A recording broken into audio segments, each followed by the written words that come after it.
오늘은 제가 해야 될 그 강좌는 바울의 재판 받는 과정에 있어서 로마로 가는 과정가요. 그리고 로마에 연금이 되어 있을 때 바울이 이제 각 교회마다 이렇게 서신서를 보냅니다. 빌립보서까지가 아마 제가 해야 될 오늘 과목인 것 같습니다.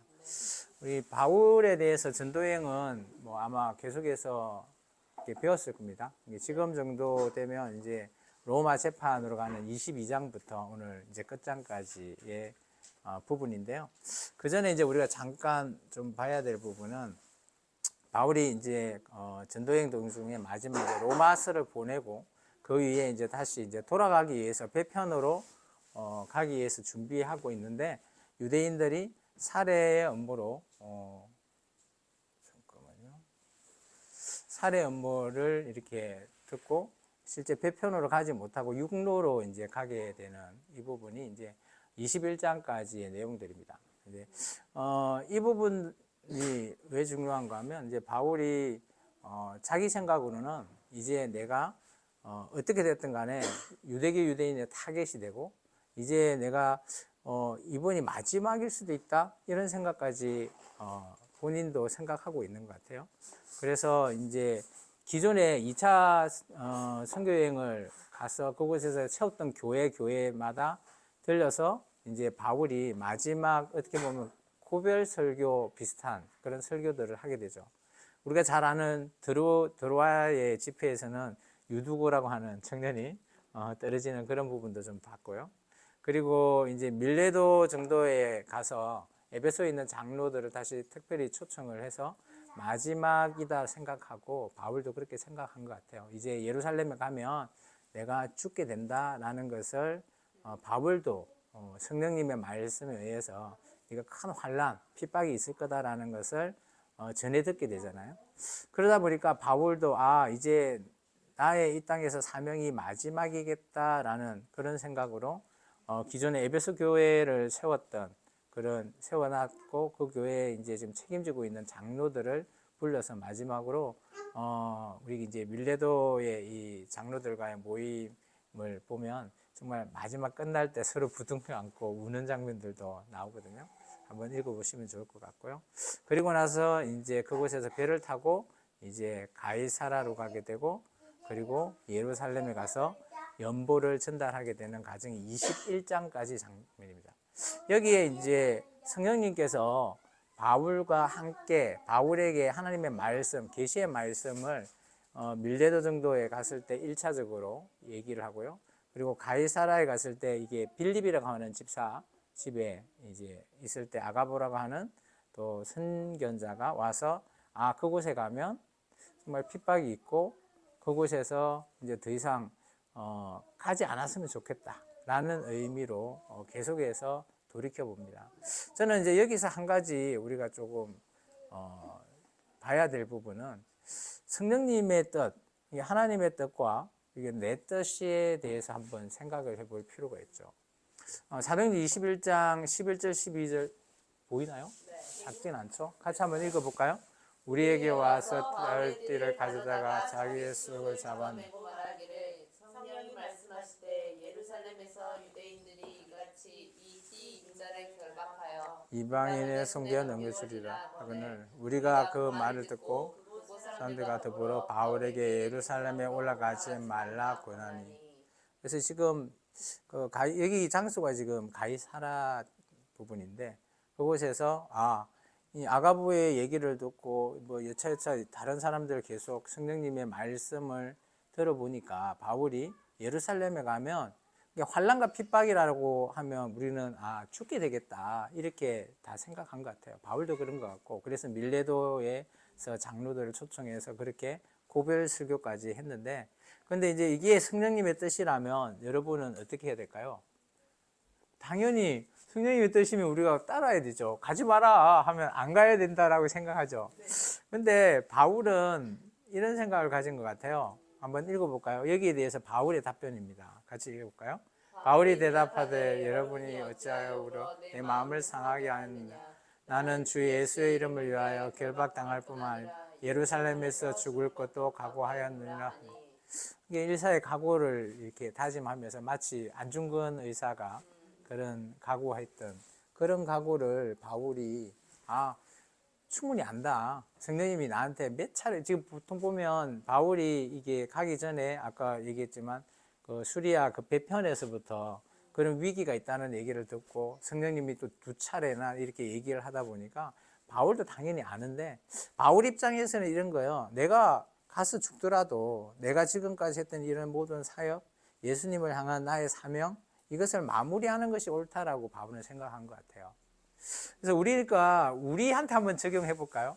우리한테는 한번 적용해 보면 여러분의 인생 가운데 그죠? 성령님께서 이게 여기서 보면 성령님의 뜻이라는 게 성령님이 뭐 직접 가르쳐 주고 말씀으로 한 부분도 있고요. 또 아가보라고 하는 선지자가 선견자가 와서 얘기를 해 주잖아요. 그런 예언의 말씀을 누군가의 얘기로 당신이 이런 거 안 했으면 좋겠다. 이런 어떤 문제가 생겼을 때 그런 얘기를 들었을 때 그것을 따르는 게 옳은 건지 아니면 그렇지만 나는 이게 하나님의 뜻이라면 나의 뜻을 굽히고 싶지 않다라고 하는 바울의 입장의 뜻, 이 정도 두 가지의 뜻이 우리 삶에도 공존하거든요. 그러지 않나요? 여러분이 살아갈 때 이런 부분 없었어요? 내가 어떤 걸 선택해야 될까 고민이 엄청 많았을 때가 있을 거예요. 저도 그럴 때가 꽤 많았거든요. 저는 이제 제가 목회할 때가 목회자 안수 받기 전에가 제가 참 고민이었어요.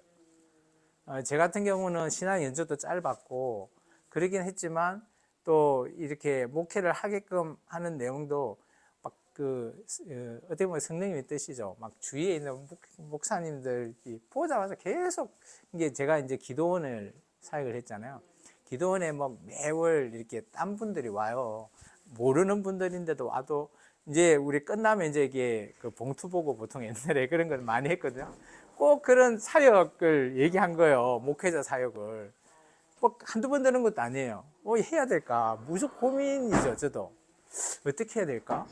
많이 고민을 했었어요, 저도. 그게 그런 얘기를 뭐 한두 번 들으면 아니야, 나는 그런 분량이 안 돼. 이렇게 생각하고 넘어갈 수도 있어요. 저 같은 경우는 뭐 서운한 적도 없거든요. 그래서 어떤 분은 막 어릴 때 서운했는데, 이게 막 어릴 때 주일학교 갈 때 서운했던, 제 아시는 목사님은 서운했다가 까먹고 있다가 나이가 들어서 그게 기억이 나서, 목사가 지금 되어서 지금 목회를 하고 계시는 분도 있어요. 그런 분도 있는데, 저 같은 경우는 그러진 않았거든요. 그러다 보니까 참 이 뜻을 따라야 될까 참 저도 많이 고민을 했거든요. 그리고 어느 정도, 이게 수긍하는 게 맞구나 생각해서 저는 따랐어요. 따르고 이제 마지막에 이제 우리가 또 목회의 길이 좀 길잖아요. 한 7년 정도에. 뭐 가정도 있고 또 뭐 전도사, 강도사, 목사 뭐 하고 나서 안수를 받는데 목사 고시를 보고 안수를 받아야 될까 아닐까 이때도 제가 고민을 좀 많이 했거든요. 과연 내가 받아야 될까? 안 받아도 상관은 없어요. 가정을 받아도 안 받으신 분도 있거든요. 이걸 과연 받아야 될까? 그때는 주위에서 얘기를 하지 않았어요. 제가 기도로 이게 결단하고 제가 이제 목회를 하겠다고 하나님 앞에 다짐하고 저는 받았거든요. 이게 저 같은 경우도 우리가 이런 어떤 상황이나 우리가 살아갈 때 과연 누구의 얘기를 해주는 게 그게 뭐 육적인 얘기일 수도 있지만 정말 하나님께서 누구를 통해서 얘기할 수도 있고요. 아니면 내가 가야 될 길을 내가 결단하고 나가는 그런 부분도 있거든요. 그래서 저는 그래도 이 두 가지 일이 바울은 지금 자기의 뜻을 통해서 하나님의 사역을 마무리하기 위해서 결정을 했잖아요. 그때도 성령님은 처음에 말렸지만 그런 바울을 끝까지 함께 하시는 성령님을 우리가 사도행전을 통해서 볼 수 있죠. 그래서 성령님의 뜻이라면 하나님께서 어떤 뜻을 가지고 그 인생의 그 여정을 마무리가 아닐 수도 있잖아요. 그러죠. 근데 바울은 지금 마무리라 생각하니까 이렇게 하는데 근데 아니었죠. 결론은 우리가 보면 이게 마무리가 아니거든요. 로마의 재판을 오늘 받고 난 이후에도 아직까지 죽은 건 아니거든요. 그 이후에야 나중에 로마에 풀나고 네로의 그런 박해로 말미암아 이제 순교를 당하는데 그까지 또 시간이 좀 더 남아 있거든요.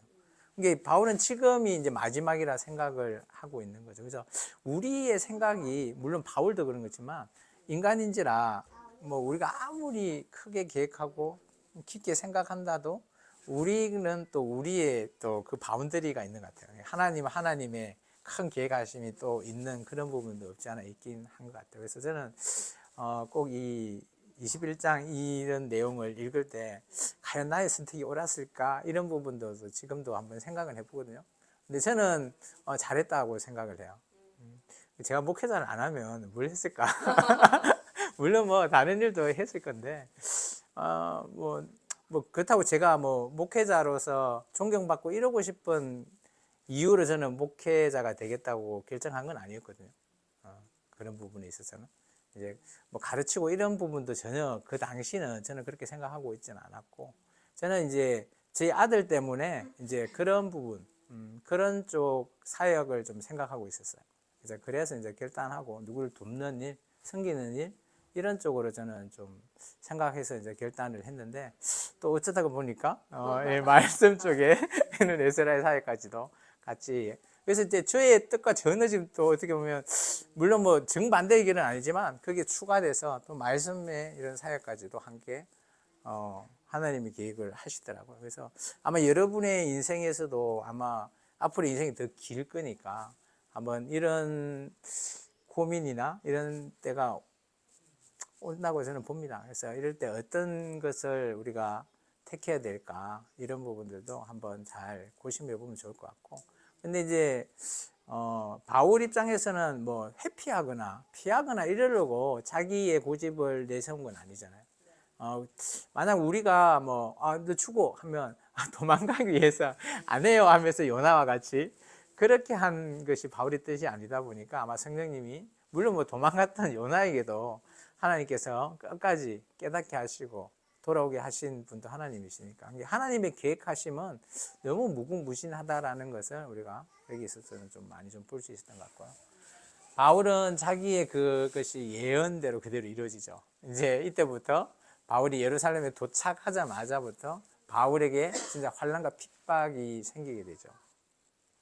이게 실제는 이제 보면 가짜 뉴스로 말미암아 바울이 그들 유대인들한테 잡히게 되고 죽을 일부 직전까지 가게 되고, 그때 이제 그 당시에 천부장 루시아가 바울을 이렇게 구원하게 되어 가지고 바울이 그나마 죽지 않고 이게 이런 것도 보면 뭐 우리의 생각은 우리의 사명이 뭐 그런 얘기 있잖아요. 우리의 사명이 끝나기 전까지는 죽지 않는다.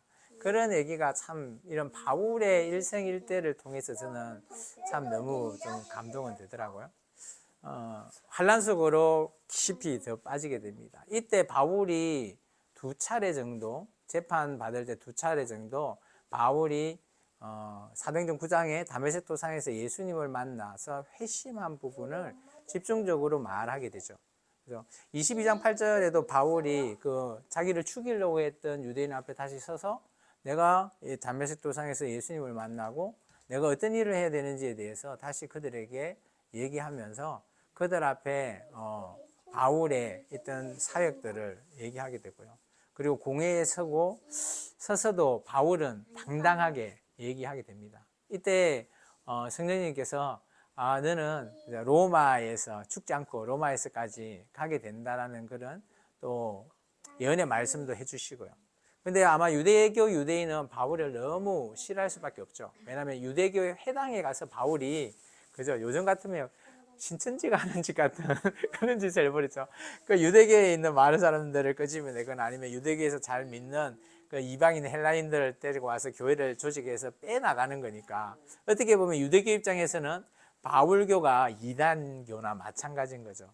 이제 그러다 보니까 그를 죽이기 위해서 결사대가 조직이 되고 뭐 여차여차 그런 소식을 알게 된 루시오가 그 천부장이 바울을 데리고 야반도주를 해서 벨릭스한테 가게 되고, 그래서 그때부터 벨릭스 총독의 감옥에 있으면서 이제 바울의 이제 실제 재판이 이제 시작이 됩니다. 그때 이제 유대교 유대인은 드둘로로 가는 변호사를 선임해서 바울을 고소하는 거죠. 이제 고소라는 것은 이제 두 분은 잘 아시겠지만 이제 우리 학생들한테는 제가 설명하기 쉽지 않을 거예요. 재판의 과정에 대해서. 이게 재판을 하게 되면 고소인이 있고요. 그리고 피고인이 있잖아요. 그래서 실제 고발당하는 그런 피고인 상에서 어떻게 뭘 고소 고발을 하는지 요즘 우리나라 정치가 봐도 그죠? 특검을 해야 되니 하면서 뭐 여러 가지 고발 사건들이 많이 있는데 어쨌든 더둘로에 의해서 고발 내용은 크게 한 3가지 정도 되는 것 같아요. 첫 번째는 이 바울이라고 하는 자가 유대교를 완전히 막 뒤집어 놓은 거죠. 해당해서 자기의 유대인들을 다 막 모든 사람들의 정신 못 차리게. 그래서 그런 천하의 전염병과 같은 그런 자가 바울이다. 그게 고발의 첫 번째 문제고요. 두 번째는 그 바울이 그죠? 얘기했던 다메섹도상에서 만났던 나사렛 예수, 그 예수님에 대해서 그들의 입장에서는 이단이죠. 이단의 우두머리가 바울이다. 그런 형태의 고발. 그리고 세 번째는 아까 가짜 뉴스에 대한 사건입니다. 성전을 더럽혔다. 이 부분이 뭔가 하면 바울이 예루살렘의 거리에서 이제 헬라인과 함께 있는 부분을 보고 성전에 데리고 갔다. 그래서 성전을 더럽혔다라고 하는 그런 부분인데 이거는 아마 나중에 오해가 풀리는 것 같아요. 바울의 이런 얘기로. 그래서 실제 유대교 유대인은 바울을 사형시키는 게 목적인 것 같아요. 마치 예수님 같이. 이제 그런 의미로 이런 모든 부분을 우리가 봤을 때 성령님께서 네가 예루살렘에 가면 환난과 핍박을 당할 수밖에 없는 이유. 그리고 지금 현재 바울은 감옥에 있습니다. 물론 뭐 총독 내에 있는 감옥이긴 하지만 그래서 그게 어떻게 보면 감옥이 그죠? 어떻게 보면 이제 억압받는 쪽에서 보면 좀 안 좋지만 또 남에게 의해서는 보호를 받는 또 것이 또 감옥이다 보니까 또 그런 의지도 좀 되는 것 같고요.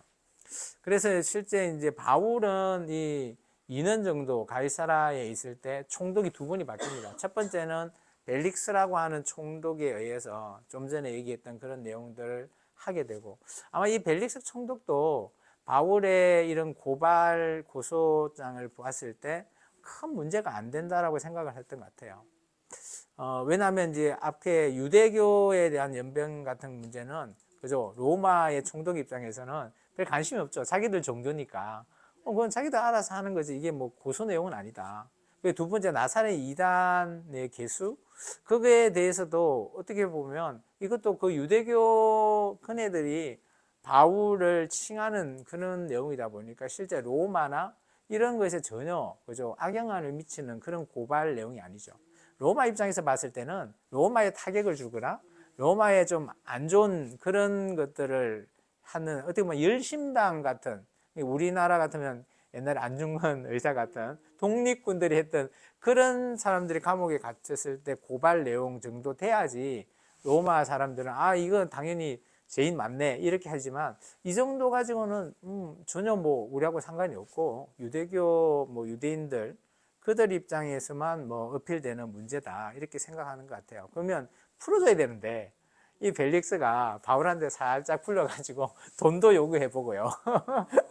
그리고 또 유대인의 마음을 또 살려고 그냥 감옥에 계속 내버려 둔 거죠.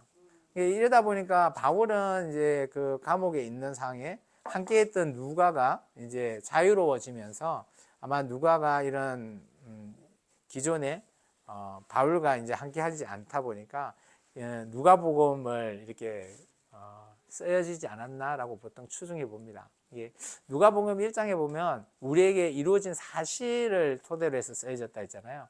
그래서 조사를 하는 거죠. 그리고 그 조사 내용이 맞는지 확인하고 그 내용이 쓰여진 게 누가복음이거든요. 그래서 누가가 아마 이때 한 2년 정도 열심히 활동한 시기가 되지 않았나라고 보여집니다. 그래서 누가는 2권의 성경을 남기잖아요. 누가복음과 사도행전. 그래서 아마 이 정도 한 2년 정도 이렇게 바울이 갇혀 있을 때 누가의 또 어떻게 보면 전성기 그런 또 그리고 기록할 수 있는 시간 그리고 의사다 보니까 기록이 그냥 그거 습관이 됐을 거라고 봐요. 그리고 항시 의사들은 어떤 문제를 판단할 때도 그죠 마치 막 그게 정말인지 진짜인지 아닌지를 확인하는 절차가 꼭 필요하잖아요. 그리고 자기의 그냥 추측이 아니라 뭐 엑스레이 찍어보고 아 이렇네 확인하고 실제 그렇게 하듯이 그래서 누가복음을 읽어보면 정말 많은 사람들의 정인 그리고 정언 이런 것들이 많이 기록되어 있어요. 그래서 다른 마가나 마태복음보다는 누가복음은 좀 더 사실적인 측면에서 쓰여졌다. 뭐 그렇게 좀 보시면 누가복음을 쉽게 좀 이해해 볼 수 있는 것 같고요. 그리고 이제 벨릭스 총독이 아마 총독 임기가 끝나가는 것 같습니다. 그리고 새로운 총독이 오죠. 베스도라고 하는 총독. 이 총독이 왔을 때 이제 인계를 받으면 제수들 각자 이제 보통 인계를 다 받잖아요. 이 제수가 어떤 상황인지 이런 걸 찾다 보니까 이 베스도가 이 바울에 대한 상황을 보고받고 뭐 여차여차 여러 가지 하다 보니까 바울한테 얘기를 한 것 같아요. 이 베스도도 아마 바울의 이 소장을 통해서 봤을 때 크게 문제되지 않을 거라고 추정한 것 같아요. 그래서 어떻게 하시면 좋겠냐라고 바울한테 물어볼 때 바울은 내가 로마 시민권이니까 가이사, 이게 로마에 가서 황제 앞에서 재판을 받고 싶다. 근데 그 로마 시민권의 특권 중에 하나라고 합니다. 이게 실제 로마 시민권의 특권의 가장 첫 번째는 어떤 문제가 있을 때 재판받을 때 황제 앞에서 받을 수 있는 특권이 하나 있고요. 또 하나는 우리가 죽어야 될, 그러니까 사형이나 이런 걸 할 때 고통받으면서 죽는 게 아니라 단칼에 목베임을 통해서 죽을 수 있는 그런 특권도 있대요. 이게 우리가 막 고통 속에 예수님은 십자가에 그렇게 고통 속에서 죽으셨지만 바울은 나중에 그죠 아마 그렇게 로마 시민권 특권을 누리지 않았을까 그렇게 보통 추정을 해보고요. 그리고 이제 베스도가 봤을 때 두 가지로 베스도는 소장의 내용을 딱 정리해 버립니다. 아까 우리 드둘로 변호사가 했을 때 세 가지였잖아요. 첫 번째는 이제 유대교에 대해서 자기 그 사건과 두 번째 예수님의 부활, 그 개수. 근데 세 번째는 드둘로는 성전을 더럽혔다. 근데 이 부분은 베스도는 나 빼버리는 것 같아요. 아마 이거는 풀린 것 같아요. 오해가.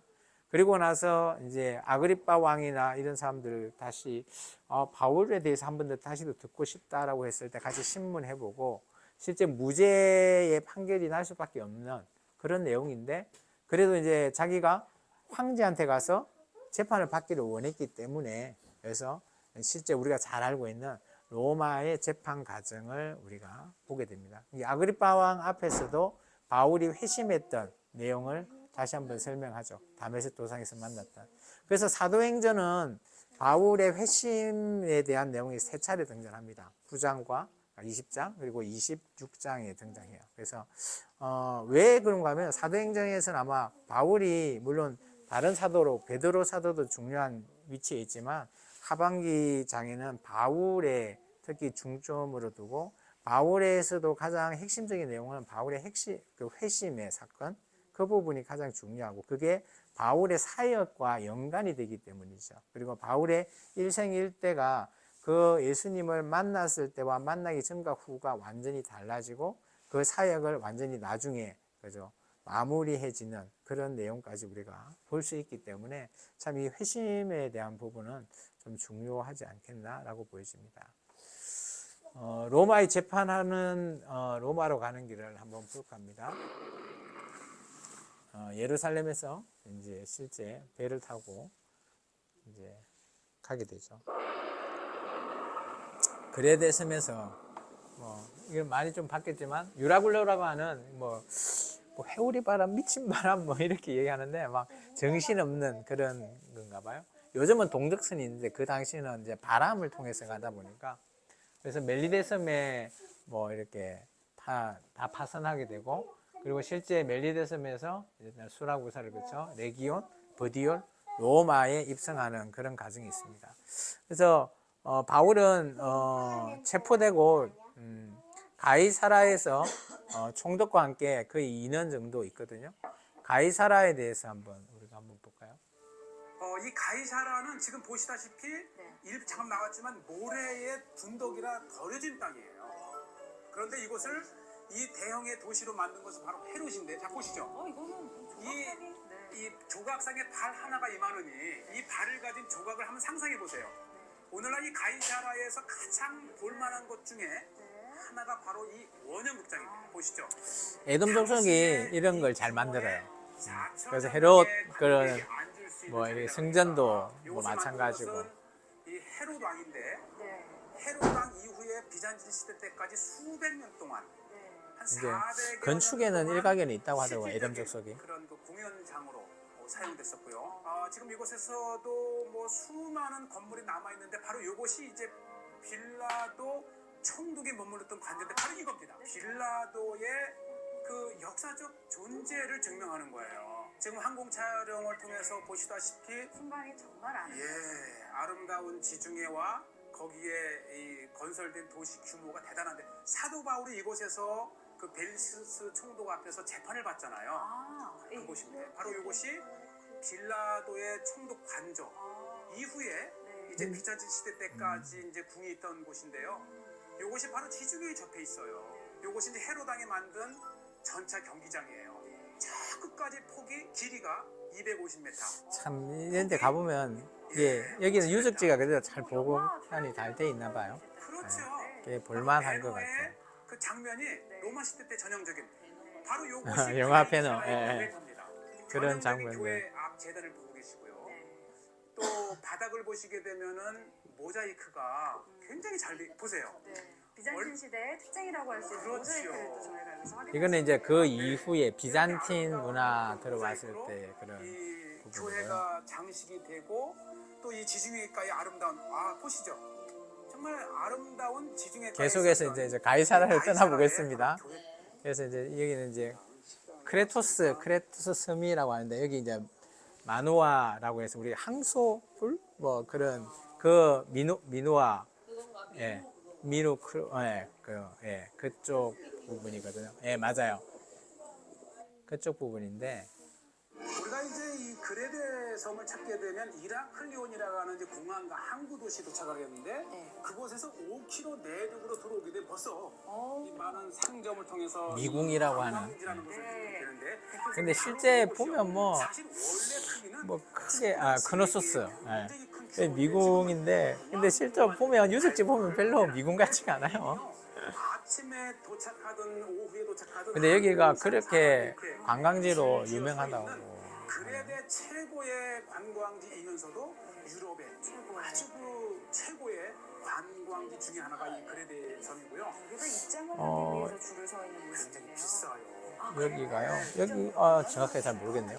찾아봐야 되겠네. 같은데 나라로는 어디인지 모르겠네. 요것이 이제 복원된 아, 궁이고요. 네. 바로 이러한 다양한 기능을 한 궁이 있었는데 절대 오해하지 말아야 될 것은 궁만 일단 발견이 된 거고요. 네. 축구는 세계 크기니까요. 제주도에 4.5개. 야, 그렇게 하니까 의 정말 왕궁 유적지가 있었던 거예요. 지금 보여지는 것은 크레데의 이 크노스에서 발견한 그리스 맞는 것 같네요. 이렇게 이제 그리스에 속해 있는 섬이네요. 이렇게 전시를 이제 복제한 레플리카 네. 복제한 거죠. 그런데 이 왕궁이요. 지금부터 100여 년 전 에반스라고 하는 영국의 고고학자가 세상으로 드러냈습니다. 네, 그렇군요. 이분이죠. 네. 정말 이게 집념과 열정이에요. 어, 이 호모의 서서시에 나오는 미로의 궁이라고 표현된 미노와 왕의 그 전설적인 이야기를 믿고 실질적으로 그 유적을 찾아나서 이런 데는 한번 가보면 좋을 것 같습니다. 그레데 섬을 기회가 되면 한번 꼭 가보시기 바랍니다. 이렇게 많은 관광객들 아니 해변도 저희가 막 봤지만 그곳은 사람들이 많이 없어요. 그리고 이제 멜리데 섬이 아까 파손되는데 이 멜리데 섬으로 보블리오의 집터 네. 위에 세워진 사도 바울 기념교회입니다. 굉장히 화려하네요. 예, 아마 이 전체 멜리데 섬에서 가장 규모 있는 규모도 크고. 교회. 근데 우리가 이제 성경 읽어보면 27장에 보면 멜리데 섬이 꼭 작은 섬 같은데 실제 유적지 보면 안 그러더라고요. 그런 역사의 시절 예. 때문에 어마어마하게 크더라고요. 저는 근데 그 사도행전을 잠깐 읽어보면 정말 작은 섬, 원주민이 그죠 불편 없고 뱀 나오고 뭐 그러니까 정말 작은 섬 같았는데 실제 좀 이따 보면 엄청 커요 섬이. 사도 바울의 기념교회가 세워져 있습니다. 보블리오의 집터 위에 지금 그렇죠. 이곳이 그러니까 세워져 이 사도 바울이 이제 파손되면서 도착은 했지만 네.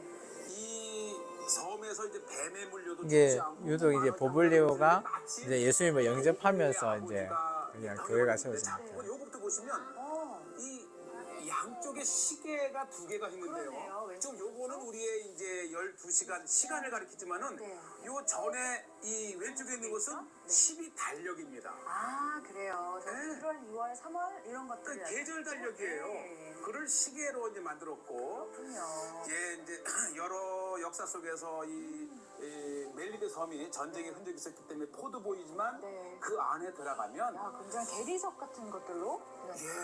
예. 여기는 이제 관광지니까 아마 이 잘 교회에 해놓은 것 같아요. 들어가면 이 네. 천장에서부터 아주 굉장히 웅장하고 아주 화려한 성화 네. 그리고 조각 심지어는 이 바닥에까지도요 네. 이 말타의 역사를 말해주는 아. 이 인물들을 소개하고 네. 바닥조차도 굉장히 화려합니다. 아, 그렇군요. 여기 아주 그림들이 화려하게 그려져 있는 모습을. 저는 쓱 한번 지나갔지만 네. 이 그림 하나하나에 2000년 멜리데의 역사가 아. 기록이 되어 있고요. 네, 그리고 또 그 역사 속에서 사도 바울을 빼놓을 수 없기 그렇죠. 때문에. 네. 지금 이것은 이 정면 재단이 아니고 이 정면 재단 나는 양옆에 로마로 가보겠습니다. 2000년의 역사 속에서 로마로 한번 가볼게요.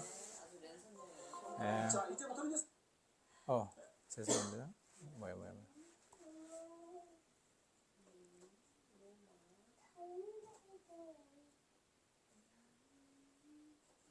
뭐 안 되지?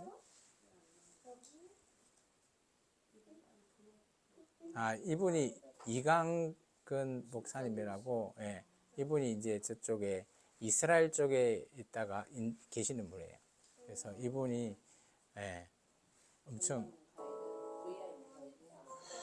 자 이제부터는 이제 사도 바울의 루트를 찾아서 이탈리아 편 이 시실리 섬에 있는 수라구사에서부터 시작을 합니다. 잠시만요. 시실리까지 비행기를 타고 와서 이곳에서 다시 잠시만요. 이게.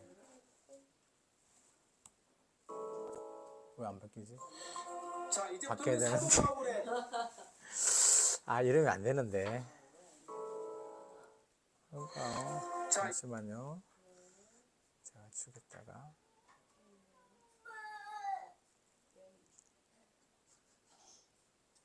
아, 됐습니다.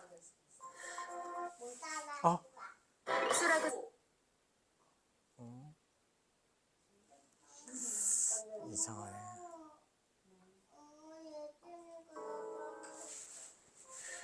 자 이제부터 이제 사도 바울의 루트를 찾아서 이탈리아 편 이 시실리 섬 여기서부터는 이제 지금의 이탈리아로 되어 있죠.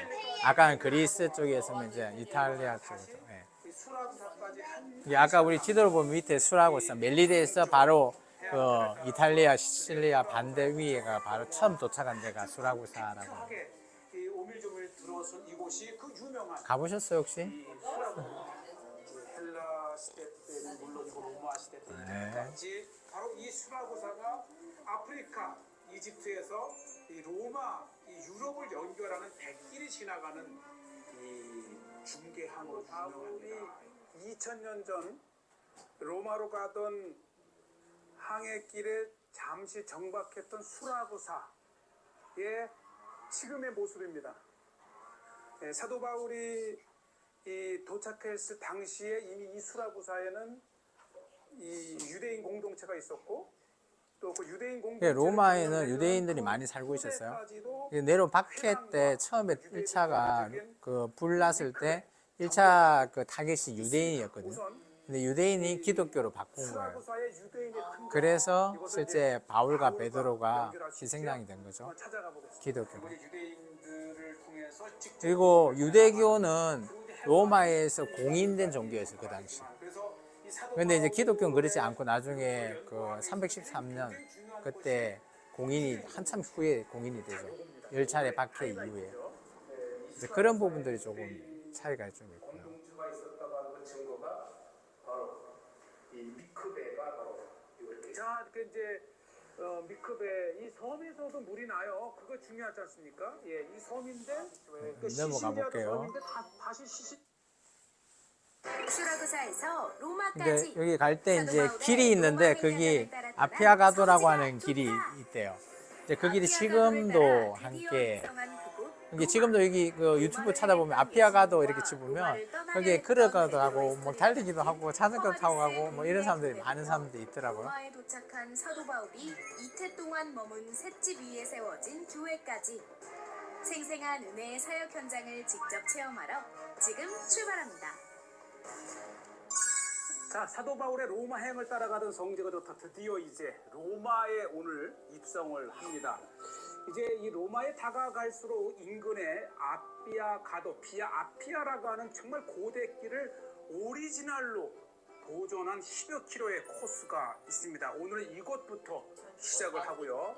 특히 로마의 근교에 접한 예, 바울이 로마에서 갔던 많은 길이죠. 사람들이 이게 로마로 가기 위해서는 무조건 이 길을 통과를 할 수밖에 없는 있고요. 그런 특히 길이에요. 이곳에 이제 자전거를 대여해서 쉽게 이게 막 걸어도 가고 자전거도 타고 뭐 많은 사람들이 이 길을 간대요.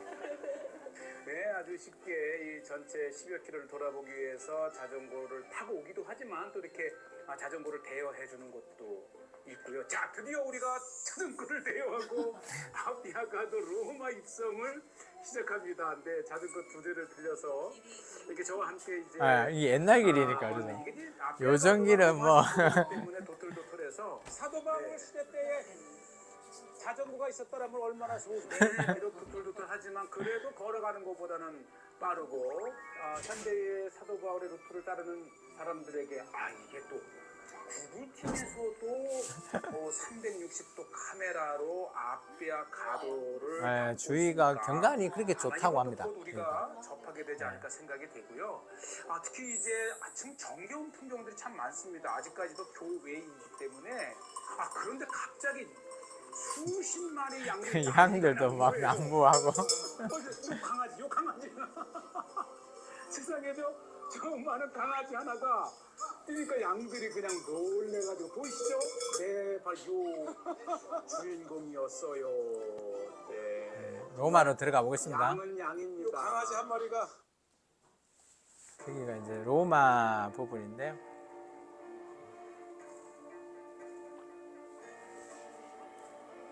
요즘은 드론이 잘 되시니까 드론 촬영으로 해.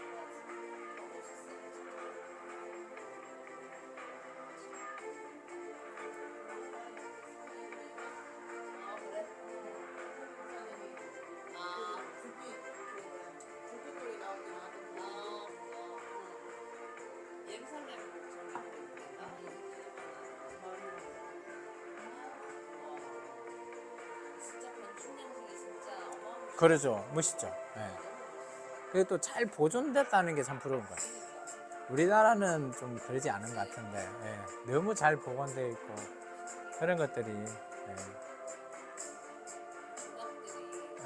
그렇죠.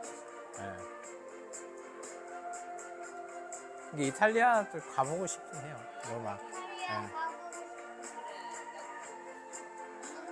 콜로세움 있어요. 이게 개선 장군 들어가는 개선문. 그런데 지금까지도 이렇게 있다는 거 보면 대단한 거죠. 이런 걸 보면. 이게 보면 옛날에 유적도 있는 반면에 옆에 보면 또 이제 요즘 현대문화 문명들도 같이 공존해 있는 거 보면 참 좋은 것 같아요. 여기까지 우리가 레슨 여행을 마칠까 합니다. 더 보고 싶어요? 나중에 PPT를 보시면 좀 더 자세히 보실 수 있습니다. 이제 우리가 로마 연금 시대에 바울이 이제 셋집에 있으면서 생각이 좀 많이 바뀌었어요. 이게 좀 중요한 것 같아요. 그래서 재판 그 2년 정도 시간이 지나면서 바울이 기존에 본인이 생각했던 거와 좀 많은 그런 것들을 이제 얘기하고 있어요. 첫 번째는 이제 피고인으로 황제 재판 받기 위해서 갔었을 때의 상황이죠. 그래서 유대교 유대인이 자기를 고소해서 그리고 이제 실제 이제 더둘러러 가는 변호사가 그쪽 이제 고소인 쪽이고, 그리고 이게 바울의 일행은 바울 팀이 있죠. 바울 팀 내에는 아마 누가가 있을 거고요. 디도도 아마 있었을 거라 보고, 그리고 할레파의 일부도 이제 포함이 되어 있다라고 이렇게 나옵니다. 그리고 할레파 중에 우리가 좀 이따 빌립보서를 볼 건데 해방하는 그죠, 해방자들도 있습니다. 바울이 그냥 죽었으면 좋겠다. 나 사형 당하면 좋겠다. 왜 그런가 하면 지금 이 2차 전도 여행 때가 바울이 이게 전도하고 세운 교회가 어마어마하게 부흥기예요. 우리 한국 교회 부흥기 있었잖아요. 어마어마한 부흥기다 보니까 이 할레파 입장에서는 너무 부러워서 그럴까? 그런 생각도 들고 그러진 않은데 그 할레파는 고집하는 게 있죠. 그죠? 누가 됐든 이방인도 할례를 받아야지 구원을 이룰 수 있다라는 그 항목을 절대 놓지를 못하는 그런 부분이 있다 보니까 이제 그거의 대립이죠. 그에 반해서 이방인은 할례 안 받아도 예수님을 믿는 거로 말만 구원을 받는 성령님 함께 하신다라는 거를 계속 하고 있는데 그것이 너무 부딪히다 보니까 아마 이 당시에는 바울파 중에 누가 죽었던 사람도 있는 것 같아요. 이제 그러다 보니까 참 너무 심각하죠. 그래서 이 당시에 중재를 위해서 야고보가 뭐 중재하기도 하고 마태가 중재하기도 했고 뭐 그런 부분이 있습니다. 그리고 셋집에서 2년 정도 또 이제 로마에서 재판을 또 받게 되죠. 그래서 바울이 아까 보면 가이사라에서도 거의 뭐 시간 한 2년, 또 로마에 와서도 한 2년 이러다 보니까 이 정도의 시간을 아마 누가는 많이 잘 활용하지 않았을까라고 또 보여집니다. 그래서 한 5년 정도 이런 시간을 바울이 이제 정리를 하다 보니까 바울의 새로운 기존에 자기가 다메섹 도상에서 만나고 이방인의 사도로서 자기의 일을 열심히 하면 주님이 내 때 오겠다라는 이 생각이 이제는 바뀌는 그 정도의 단계가 되었던 것 같아요. 그러다 보니까 이제 기존에 자기가 개척했던 교회를 그러면 내 때가 주님이 오지 않으면 이 교회를 어떻게 해야 될까? 이런 고민이 있는 거죠. 이제 그 고민들이 있는 것들이 이제 빌립보서부터 에베소서 그리고 골로새서 그 이후에 등장하는 성경들이 다 그 부분에 대한 문제나 그런 거에 대한 해결책을 다 제시하고 있어요. 그래서 바울이 빌립보, 에베소, 골로새 이 이전하고 이후하고 이전 뭐 고린도전서나 갈라디아서 그리고 데살로니가 전후서 이런 쪽하고는 조금 바울이 보고는 있는 예수님의 재림, 강림 시점이 다르게 보여요. 그래서 적혀 있는 메시지도 조금씩은 달라요. 이제 그런 부분을 우리가 조금 염두해서 좀 봐야 되는 부분이 있고요. 그리고 이 당시에 이제 좀 중요한 인물들을 보면 바울이 있는 바울팀이 있고, 그리고 유대교 유대인들이 있고요. 그리고 이제 같은 예수님을 믿지만 할례파라고 하는 할례를 아까 얘기했던 바울파와 대립되는 할례파가 있었어요. 이게 바울팀에는 누가와 뭐 비슷한 동력자들이 많이 있죠. 두기고, 드디오, 뭐 마가, 그리고 유스도라고 하는 예수, 에바브라, 그다음에 에바브라 디도, 뭐 그리고 빌레몬, 오네시모 이런 부분은 우리가 바울이 그 서신서 보냈던 그 각각 지역에 있는 교회의 그런 담임 목사님들 그런 부분들에 대한 함께했던 바울 팀들이 있습니다. 그리고 로마 교회하고 그리고 이 누가가 보면 그 누가복음과 사도행전에 보면 데오빌로라고 하는 이 카카라고 하는 이런 명칭을 쓰는데 이 사람이 실존 인물인지 아니면 명칭인지는 알 수 없지만 그분에게 이렇게 함께 하면서 바울의 재판에 영향을 주기 때문에 아마 쓰지 않았나라고 보통 추정을 해봅니다. 그리고 이에 반해서 바울을 사형까지 시키기 위해서 유대교에서 고소인으로 나왔고 그로 말미암아 드둘로를 비롯해서 많은 변호사들이 끝까지 진짜 유대인들도 어떻게 보면 뒤끝이 장렬인 것 같아요. 그죠? 거의 뭐 한 5년 동안 이 재판 끝날 때까지 그 황제 앞에서 재판 받을 때 무죄 방면됐을 때야 비로소 바울을 놔주거든요. 참 그런 거 보면 유대인들을 우리의 적으로 삼으면 안 된다. 지금 이스라엘 있잖아요. 지금 가자 그 전쟁 있잖아요. 엄청나죠. 그 사람들 뒤끝이 있거든요. 이스라엘. 그게 절대 이란에서 뭐 했을 때 끝까지 가만히 있지 않잖아요. 그런 거 보면 정말 이스라엘은 잘못 건들면 안 된다. 그런 부분들이 지금의 이스라엘이라고 하는 나라도 봐도 그러지만 이 당시만 봐도 이 유대인들은 정말 정말 내 편이면 좋은데 내 편이 아니면 엄청 피곤할 것 같다.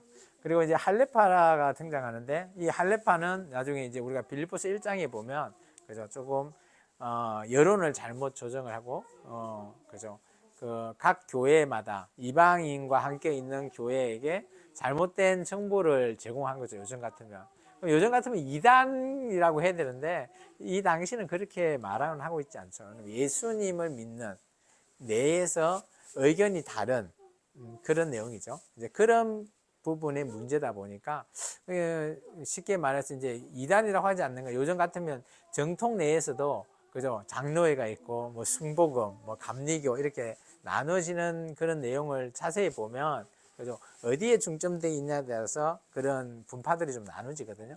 의견이 좀 다른. 그래서 이제 예수님을 믿는 그에 대해서는 동일하기 때문에 아마 그런 부분들이 이제 동일한 것 같고요. 그래서 이 할례파도 이제 바울파와 다르진 않지만 예수님을 믿는 간에 대신 할례파가 주장하는 것들을 꼭 고집을 하기 때문에 아마 이런 혼란이나 이런 것들을 초래하고 있다라는 것을 보면 알 수 있을 것 같습니다. 그래서 아마 로마 연금 때 바울은 큰 깨달음을 얻죠. 실제 이제 자기가 나중에 그 스페인에 가게 되면 주님이 재림하실 거다. 그게 땅끝이라고 생각합니다. 이게 그들 입장에서는 그죠? 땅끝이라고 하는 것은 그죠? 해가 지는 쪽이잖아요. 그래서 그 끝이 그들의 입장에서는 스페인인가 봐요. 그래서 그러다 보니까 해가 지는 그곳에 자기가 갔을 때 주님께서 재림하시겠지라고 했는데 그것이 아니라는 것을 깨달은 것 같아요. 어떻게 해서 깨달았는지는 잘 알 수 없어요. 성경에서 말하고 있지 않지만. 그런데 이런 부분들이 있고 그러다 보니까 재림에 대한 관념이 좀 달라요. 고린도 전서에 보면 그죠? 결혼에 대해서 잠깐 얘기하잖아요. 그래서 뭐 그냥 뭐 젊은 처녀들은 뭐 나같이 그냥 결혼하지 않고 주님 재림 올 거니까 그냥 좀 참아라 뭐 이런 비슷한 뉘앙스로 얘기하거든요. 근데 나중에 그 디모데 뭐 전서나 이런 데 보면 그렇지 않아요. 예, 예. 그래서 결혼이나 가족 그리고 공동체 이쪽을 집중해서 얘기하고 있어요. 그러다 보니까 그런 부분은 재림에 대한 시점이 좀 생각이 바뀌었다. 그런 부분을 좀 볼 수 있고요. 그리고 성경관도 이제 예수님 옛날에는 예수님에 대한 그 사역에 많이 집중해서 교회를 세우고 예수님을 전파하는 거에 집중했다면 이제는 예수님 세운 이 교회가 어떻게 서갈 것이냐 이런 쪽을 이제 좀 더 바울이 좀 더 생각을 한 것 같아요. 그러다 보니까 바울은 교회를 어떻게 체계화하고 어떻게 조직화해야 될까. 근데 지금 한국 교회의 대부분 틀이 되는 그 기본은 바울이 세웠던 우리가 디모데 후서나 이런 데 보면 목회 스신이잖아요. 거기에서 얘기했던 그런 직분자라든지 이런 것들 내용을 보면 지금 한국 교회에 우리가 직분자 내용을 그대로 어느 정도 따르고 있잖아요. 그런 걸 보면 바울의 이런 계획이나 이런 체계와 조직화가 정말 이때 세워진 게 지금도 우리가 함께 할 수 있는 그런 걸 우리가 좀 볼 수 있습니다. 그 천주교도 성경을 보고 그거를 직분자랑 이런 걸 하잖아요. 예. 그럼 그거는 거기는 왜 거기 나온 거예요? 선생님이나 그게 이점이 있어 다른 뭐가 있어서 그런 거예요? 아니 뭐 꼭 직분자에 대해서는 그렇게 하고 있지는 않는 것 같고 그쪽에서는 이제 우리 입장에서는 좀 뭐라고 하나 우리는 디모데 후서나 이런 걸 통해서 감독, 장로 뭐 이런 위주의 내용들을 우리가 좀 집중해서 교회는 직분자를 만들었다면 그쪽에 로마 카톨릭의 시작을 했을 때는 그죠 반석위의 교회를 세운 그 내용에 베드로에게 얘기했잖아요. 그래서 베드로를 중심으로 한 해서 이제 그것은 교황을 이렇게 세우게 되고 거기에서 맞게끔 직분을 준 것 같아요. 그래서 그거는 이제 그 성경에 나와 있는 뭐 추경행이나 이런 거는 우리가 말하는 그런 직분은 아닌 것 같고 그런데 이제 실제 뭐 집사라는 이런 직분이나 이런 부분들은 아마 천주교도 있지 않나요? 그런 그 일반 평신도의 직분은 있는 것 같고요. 그래서 그런 부분들은 이제 조금 우리가 목회자하고 지금 목회자의 우리 형제 교회하고 어디죠? 천주교에서 세워 있는 직분이나 이런 체계는 조금 다르다. 그리고 그쪽은 또 완전히 통합이 되어 있죠. 그리고 우리 교회 같은 경우는 물론 우리 이제 당회위에 노회가 있고 총회가 있는데 물론 이제 총회가 이것을 함께 하긴 하지만 당회가 가장 크게 이게 우리 지교회 지금 현재 다니는 교회의 역할이 가장 커요. 이게 교회가 제 역할을 못할 때 노회가 등장해서 좀 해주고 그 노회가 안 되면 총회에서 개입을 하는 이제 거꾸로 되는데 반면 여기 가톨릭은 위에서부터 내려오는 거죠. 마치 군대식처럼. 근데 교회는 그렇지 않죠. 거꾸로 그래서 우리는 교회의 이제 당회, 지교회가 어떻게 세우나 이게 참 중요하다고 저는 봐요. 이게 교회가 교회 역할을 하면 노회나 총회에서 터치할 일은 전혀 없어요. 그런 부분들을 좀 보면 좀 다른 것 같고요. 제가 이제 좀 전에 설명했던 내용들을 이제 정리를 좀 해본 것 같고요. 그래서 이제 아마 재림의 시기에 대해서 고린도전서에는 임박한 환란에서 곧 올 거다라는 뉘앙스로 계속 얘기를 해요. 그래서 아까 결혼에 대한 것도 얘기하고 있고. 근데 그 이후에 이제 지금 그 빌립보나 에베소 이쪽에 보면 에베소서 2장 7절이죠. 보면 오는 여러 세대라고 하면 자기가 아니라는 거죠. 앞으로 있을 세대에서 오늘 나타난다. 이게 이는 예수 그리스도 안에서 우리에게 자비하심으로써 그 은혜의 지극히 풍성함을 오는 여러 세대에 나타내려 하심이다라는 게 에베소 2장 7절의 말씀이거든요. 그러면 예수님이 우리에게 나타나는 게 나 때가 아니라 오는 여러 세대니까 언제 온지 알 수 없다라는 그런 생각을 가졌던 것 같아요. 그러다 보니까 이게 중심이 바뀌어 버리는 거죠. 생각이 다르다 보면.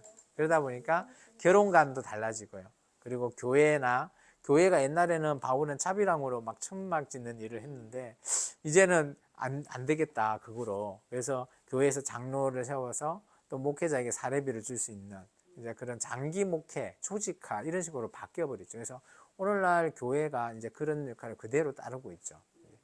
그리고 이제 가르치는 것도 이제 내용을 조금 다르게 하고 있어요. 이전에는 이방인에 대한 복음 그리고 교회의 전통에 위주로 했다면 이제 이방인의 복음은 똑같은데 율법까지도 포함해서 이런 가르치는 내용들을 조금 로마 연금 이전과 이후를 조금 다르게 한 것 같아요. 그래서 이전에 이제 그 에베소서나 골로새서 같은 경우는 교회에 대해서 자세히 설명하고 있거든요. 이게 교회의 물이 되시고 우리가 뭐 교회의 지체 뭐 이런 의미로 교회를 예수님과 함께 몸된 교회 뭐 이런 형식을 또 표현도 쓰기도 하고요. 이게 교회의 주인은 예수님이시다라는 그런 의미로 쓰기도 하고 이전에는 그렇게 안 가르쳤거든요. 그런 부분들이 조금 바울의 이런 예수님의 재림이나 이런 것들이 영향을 주지 않았나 그렇게 보여지는 것 같습니다. 그리고 여기 보면 이제 2년 동안 연금되어 있을 때 이제 실제 한 6편 정도 보낸 것 같아요. 그리고 그래서 이제 빌립보에 이제 에바브라 디도 목사 통해서 보내고 그리고 에베소는 두기고를 통해서 보내고 그리고 빌레몬 그리고 골로새의 이런 골로새서 그리고 빌레몬서 이렇게 보내는 바울이 이제 이 정도는 아마 이는 연금 이후에 생각이 좀 바뀌고 나서 쓰여졌던 내용이에요. 그래서 기존의 고린도 전후서나 갈라디아서 뭐 이런 내용하고 데살로니가 전후서 내용하고 지금 적혀 있는 빌립보, 에베소, 빌레몬, 골로새서는 전혀 조금 다른 측면으로 적혀 있다라고 보면 좋을 것 같습니다. 잠깐 좀 쉬었다가 우리가 빌립보서를 좀 보면 좋을 것 같습니다.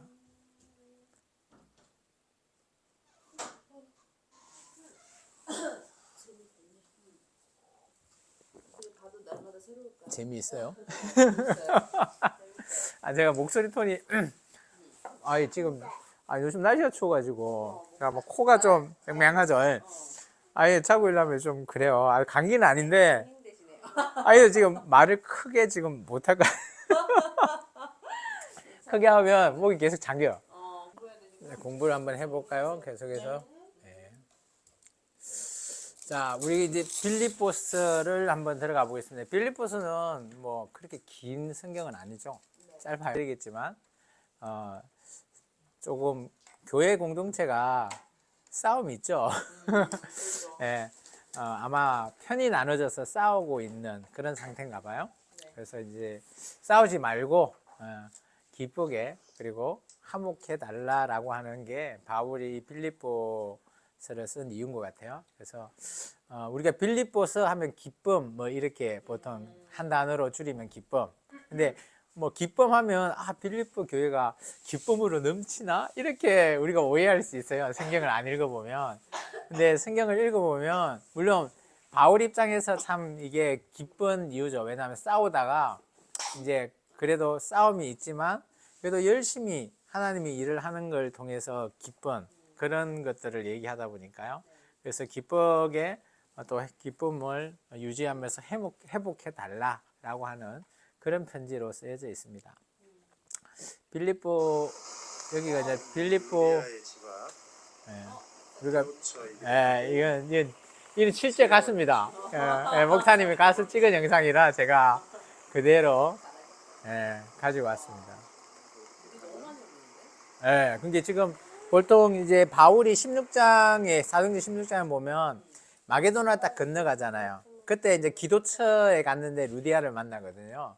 이제 그때의 그 곳이 바로 이곳이다라고 보면 될 것 같아요. 그러니까 여기가 루디아의 기독교에도 서 있고요, 현재. 그리고 여기가 세례받은 세례터라고 해요. 그래서 아마 이 장소가 근데 그렇게 만들어진 거 보면 아마 계속 그 장소 맞겠죠. 그래서 지금도 가면 이 장소에 아마 보통 이제 많이 그 승지순례를 가시나 봐요. 빌립보의 아고라입니다. 이게 아고라라고 하는 거는 그냥 귀족들의 모임 장소였고. 아니요. 아고라는 그게 쉽게 말하면 카페? 요즘 같으면 카페 같은데? 카페. 그런데 이제 이제 뭐라고 해야죠? 명품관도 있고, 뭐 물건도 사고 파는 데도 있고, 그리고 차도 마시고, 뭐 그런 곳, 그 뭐라 그러죠? 그렇게 설명하면 더 나을 것 같아요. 루디아도 그러니까 여기서 이제 물건도 팔아요. 이게 이제 자주장세잖아요. 두아디라 출산이니까 염료 이런 거 자주색, 고동동 그거 하나 내려면 몇십만이 되는 그만큼 자주색이라는 게 내기가 쉽지. 그 당시에 천연색이니까 그런 것 같아요. 그래서 여기에 와서 빌립보에 와서 장사를 한 것 같아요. 빌립보가 이제 왜 그런가 하면 빌립보가 좀 중요한 그 도시예요. 빌립보가 이제 이게 계획적인 도시, 필리포스라고 하는 그 당시에 로마의 대제가 계획적으로 만든 도시예요. 그러다 보니까 여기는 중상층, 좀 잘 사는 사람, 그리고 빌립보는 또 군대가 또 주둔해 있어요. 로마 군대가. 그러다 보니까 요즘 미군 그 옛날에 용산기지를 생각해 보면 엄청 나잖아요. 그런 형태, 뭐 그렇게 보시면 좋을 것 같아요. 이 계획도시죠. 필리핀은 기독교가 유럽에 전파된 최초의 땅인 성경 속 빌립보로 바울이 보낸 지금 이름은 필리피? 뭐 이렇게 도시 이름이 필리피? 피래요, 피. 24세기 알렉산더의 아버지 필립 2세가 자기 이름을 따서 빌립보라고 건설하였고 로마 시대에는 로마와 아시아를 잇는 마게도냐 지방의 큰 도시였습니다. 바울 시대의 유적지로는 바울과 신라가 옥에 갇히고 내를 마는 고초를 겪는 중 기도와 찬양을 하자 옥문이 열리는 기적이 일어났다. 아마 읽어봤을까요? 자색 옷감 장사 루디아가 여기 아까 그 여기 강 흐르는 그 부분입니다. 여기가 아까 루디아 기념교회예요, 옆에. 루디아 기념교회가 있습니다. 필리피에서 16km 떨어진 카발라항은 그러니까 네아폴리 나중에 그 바울이 이제 풀려나서 네아폴리 가서 같이 전도하자라고 했는데 이제 이거는 이루어지지 못했죠. 이곳에는 바울의 도착을 기념하여 세운 바울 도착 기념교회가 있습니다. 이 땅은 사도 바울을 통해 유럽에서 가장 먼저 복음을 받아들인 지역이지만 지금은 정기적으로 교회에 출석하는 사람이 거의 유럽은 다 그런 것 같아요. 최근에는 우리나라 교회도 점점점 없어지는 거 보면 참 안타까운 것 같아요. 그리스 정교회가 강한 이곳에서 여기는 이제 정교회. 이단으로 간주되기도 그러니까 이런 그런 부분이 있어요. 이게 서로 요즘 그죠? 요즘은 교회가 있었던 우리 교회 다르면 다 이단 뭐 이래 버리니까. 하나님의 능력과 역사가 강력하게 나타났던 이 땅이 다시 복음의 능력으로 회복되어 유럽 전역에 복음의 생수의 강을 흘려보냈길 소망해 봅니다.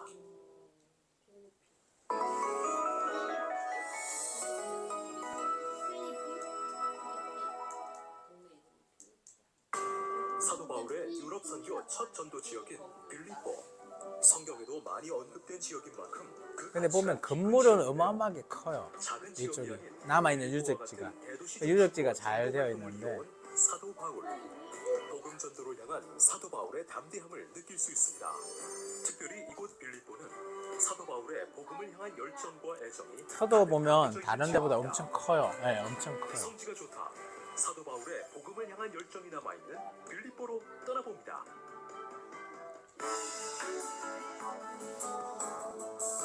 안녕하세요. 성지가 좋다입니다.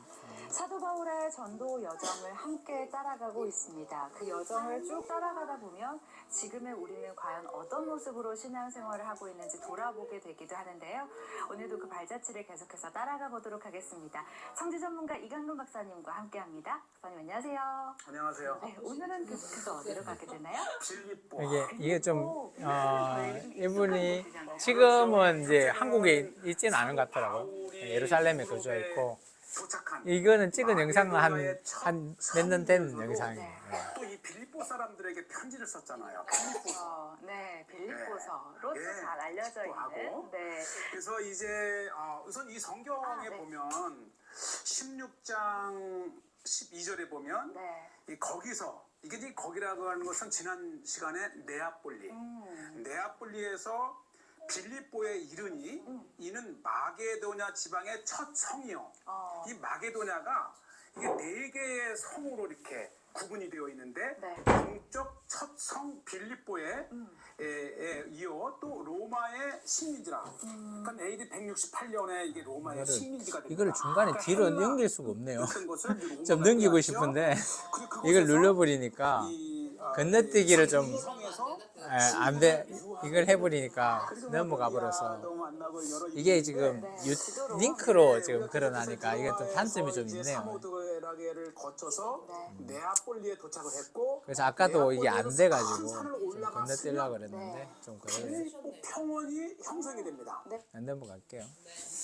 빌립보서 이제 보고 마무리할 겁니다. 빌립보서는 뭐 특별하게 아까도 얘기했지만 분쟁이 있는 이게 교회 내에서 파벌이 좀 있는 것 같아요. 근데 여기는 군대가 주둔되어 있어서 그래서 군대가 있고 로마의 군사령관 그 군대가 있고 그리고 여기에 성도들은 은퇴했던 군인으로서 다 은퇴하고 그들이 이제 또 로마 군인으로 은퇴하게 되면 로마 시민권을 주나 봐요. 이제 그런 특혜가 있대요. 이제 그런 사람들이 모여 살다 보니까 군인으로 이루어져 있는 그런 교회다 보니까 군인 교회다 보니까 좀 특별한 것 같아요. 일반 교회하고는 좀 다르고 그래서 여기는 줄이라는 것이 좀 필요한 것 같아요. 줄. 우리 군대 가면 누구 줄 있잖아요. 이제 그런 라인을 어떻게 타냐 뭐 이런 부분들이 있는 것 같아요. 그래서 여기는 이제 근데 중요한 것은 그 당시에 이제 남자보다 여자가 여자들의 이런 파벌의 싸움 뭐 여우디아와 순두개라고 하는 그 여인들의 그런 부분도 좀 있고요. 그리고 아마 이 당시에 이 에바브도 디도라고 하는 담임 목사가 질병에 걸렸는 것 같아요. 조금 질병에 걸려서 이제 그 빌립보 그 교회에서 많이 근심하고 있는 그런 상황이 있는 것 같고요.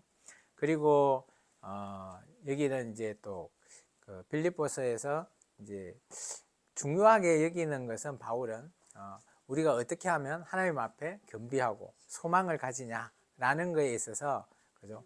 하는 이제 성육신에 대한 그런 정신, 이 성육신이라는 것은 예수님이 이 땅에 오시게 된 그런 이유에 대한 내용과 그리고 시민권 아까 얘기했잖아요. 군대 자기들이 로마 시민권을 자랑하다 보니까 우리 그거 필요 없다. 우리는 하늘에 있는 하나님이 있는 하늘 시민권 이걸 자랑해야 되지. 그걸 자랑하지 말라라는 그런 내용도 있고요. 그리고 여기는 이제 아까 빌립보서는 기쁨이 핵심 주제인데요. 기쁨 3종 세트가 있습니다. 담임 목사가 아까 좀 질병에 걸렸는데 나았다라고 하는 그런 소식. 그리고 또 바울이 빌립보 교회에 의해서 편지를 보내고 그 편지를 담임 목사가 가지고 가는 그런 소식. 그리고 디모데가 또 함께 한다는 소식으로 이렇게 보시면 좋을 것 같습니다. 빌립보서는 뭐 크게 두 가지로 나누면 좋을 것 같아요. 첫 번째는 기쁨과 겸비 그리고 화목하자라는 거예요. 이게 왜냐 하면 이제 이들이 지금 교회 내에서 이 라인이 있고 서로 간에 이게 뭐 치고받는 싸움은 아니고 이쪽 라인이 뭐 우리가 이번 행사에 뭐 이만큼 했다 하면 우리가 질 수 없지 더 해야지 뭐 이런 형태의 파벌 뭐 그런 싸움이다 보니까 뭐 다 뭐 하나님의 일에 있어서는 물론 뭐 그런 거는 좋긴 하지만 그래도 화목하자라는 측면에서 보통 이야기를 하고 있습니다. 그래서 이제 그리스도인으로 합당한 생활에 대해서 빌립보서 1장에는 이렇게 바울은 얘기하고 있습니다. 우리가 예배를 할 때 그죠? 지금 파가 나눠져 있으니까 그러지 말고 한 마음으로 한 뜻으로 하자라는 내용과 그리고 협력해야 된다라는 것을 얘기하고 있어요. 그리고 이제 그 두려워하는 것들 이게 실제 우리가 이제 그리스도인으로서 산다라는 것이 어떤 이 땅의 삶이나 이런 모든 것들에 있어서 우리가 두려워하지 말라라고 말하고 있어요. 이게 아마 이 당시에는 그 아까 보면 그 바울을 향해서 그죠? 그 할레파가 아까 좀 비방하는 그런 내용들이 좀 있었거든요. 그래서 잘못된 그 할레파들이 바울에 대해서 죽이기를 원하고 막 그러잖아요. 바울파를 싫어하기 때문에 또 누군가는 바울파 중에 누군가는 또 죽은 것 같아요. 이제 그런 것을 통해서 바울은 그래도 우리가 예수님의 이런 사역과 함께 하는 것에 있어서는 우리는 두려워할 거 아니다. 내가 지금 죽는다 할지언정 이것이 우리의 구원의 증거지. 내가 하나님의 일을 통해서 내가 이 땅에서 살아가는 것 이게 은혜로 받아들이고 우리의 고난 이런 걸 우리가 믿음으로 우리가 살자라는 측면에서 말하고 있는 거예요. 이게 여기 이 말은 지금 우리에게 측면에서 봤을 때 적용하기가 그죠? 뭐 맞을 수도 있는데 조금 어떻게 보면 요즘 우리 성도들에게는 이런 얘기했다가는 조금 곤란할 수 있는 고난을 받아야 된다. 그게 구원의 증거다. 죽을 수도 있다. 뭐 물론 뭐 그게 이제 순교의 정신이나 이런 것들은 참 맞는데 좀 그런 측면에서 그런데 이 바울은 이것이 그리스도인의 합당한 생활 측면에서 안을 제시하고 있는 그런 내용들이고요. 그리고 그러다 보니까 그리스도인이 지켜야 될 내용들을 얘기하고 있어요. 그래서 여기 보면 이루는 것을 바울은 좀 구체적으로 얘기하고 있어요. 그래서 교회의 이제 기본적인 사역을 이루는데 함께 해달라는 거죠. 물론 이제 순두교와 요대아의 파가 나눠서 서로 경쟁을 하고 뭐 이렇게 다투기도 하지만 근데 그런 것들이 하나님의 일이라면 하나님의 교회의 기본 사역을 이룰 수 있게끔 한번 협력해 달라는 거죠. 그러면서 한 마음 한 뜻으로 또 한 사랑을 이루어 나가는 것 그것이 우리가 예수님 안에서 우리가 그리스도인이 지켜야 될 덕목이다라는 걸 얘기해요. 그리고 항상 우리는 겸손하고 낮춰라라는 것들을 바울이 얘기하고 있고 그리고 좀 어려운 사람들을 돌보는데 특히 좀 신경 써 달라라는 거죠. 이런 내용들은 지금 우리 교회에도 충분히 우리가 그리스도인으로서 지켜야 되는 그런 덕목으로 저는 보여집니다. 하나님은 그죠? 우리가 요한복음 3장 16절 말씀처럼 그죠? 오늘 우리를 사랑하기 때문에 예수님을 통해서 오늘 그죠? 예수님의 그 십자가의 낮추심을 말미암아 그 사랑하심을 우리에게 보여주셨잖아요. 그리고 하나님께서는 그런 독생자를 주심으로 말미암아 이런 사랑하심을 모범으로 보인 거거든요. 그래서 바울도 아마 그러고 싶어요. 빌립보 교회가 싸우는 게 아니라 하나님의 모범과 남에게 본을 보이면서 내가 예수님이 낮추신 그 낮추심을 따라서 함께 낮추자. 그런 의미로서 빌립보서가 쓰여졌다라고 저는 보여집니다. 그리고 로마서 5장 8장에 보면 그죠? 이전에 우리가 예수님을 알기 전에 우리는 죽을 수밖에 없지만 이제 예수님을 만난 이후에는 우리가 예수님 안에서 하나님의 그 사랑을 확정하는데 이루는데 힘을 써 달라라는 그죠? 로마서의 말씀처럼 오늘 빌립보 교회에게 너희들이 그죠? 하나님의 사랑 그리고 하나님의 나라를 위한 하나님의 교회를 이루는데 힘써 달라라고 하는 것을 얘기하고 있는 것을 보여줍니다. 그래서 사도 요한은 이렇게 얘기하죠. 그런 하나님의 사랑, 그건 우리가 서로 사랑하는 것이다라는 거죠. 우리가 사랑하는 것 자체가 우리 안에 하나님이 있는 거고, 그렇다면 하나님을 사랑한다는 증거는 내가 나와 함께하는 사람을 사랑하는 것이 그 안에 하나님이 함께 거하는 그런 사랑을 얘기하는 거예요. 그래서 요한복음 13장에는 서로 사랑하라고 하는 이 명제가, 그죠? 내가 하나님을 사랑하는 그런 이유도 있지만 이 사랑 안에 하나님이 함께 계시고 내가 사랑을 함을 말미암아 그 안에 하나님이 우리와 함께하고 계심을 우리가 느낄 수 있는 그런 것을 얘기하는 거예요. 그래서 실제적으로 보면 우리가 물론 바울도 그러지만 사도 요한도 사랑을 표현하면서 하나님이 사랑이시다라는 것을 주제를 통해서 교회도 사랑으로 해주기를 원하는, 그리고 빌립보 교회에도 그런 부분을 얘기하고 있습니다. 그리고 두 번째는 우리가 그런 하나님을 사랑한다라는 것은 또 예수님을 우리의 마음에 품는 그런 것을 얘기하고 있죠. 이 말은 이제 우리의 각자의 요즘 같으면 뭐 개인 신앙, 뭐 그런 경건 생활, 뭐 그런 덕목으로 좀 볼 수 있죠.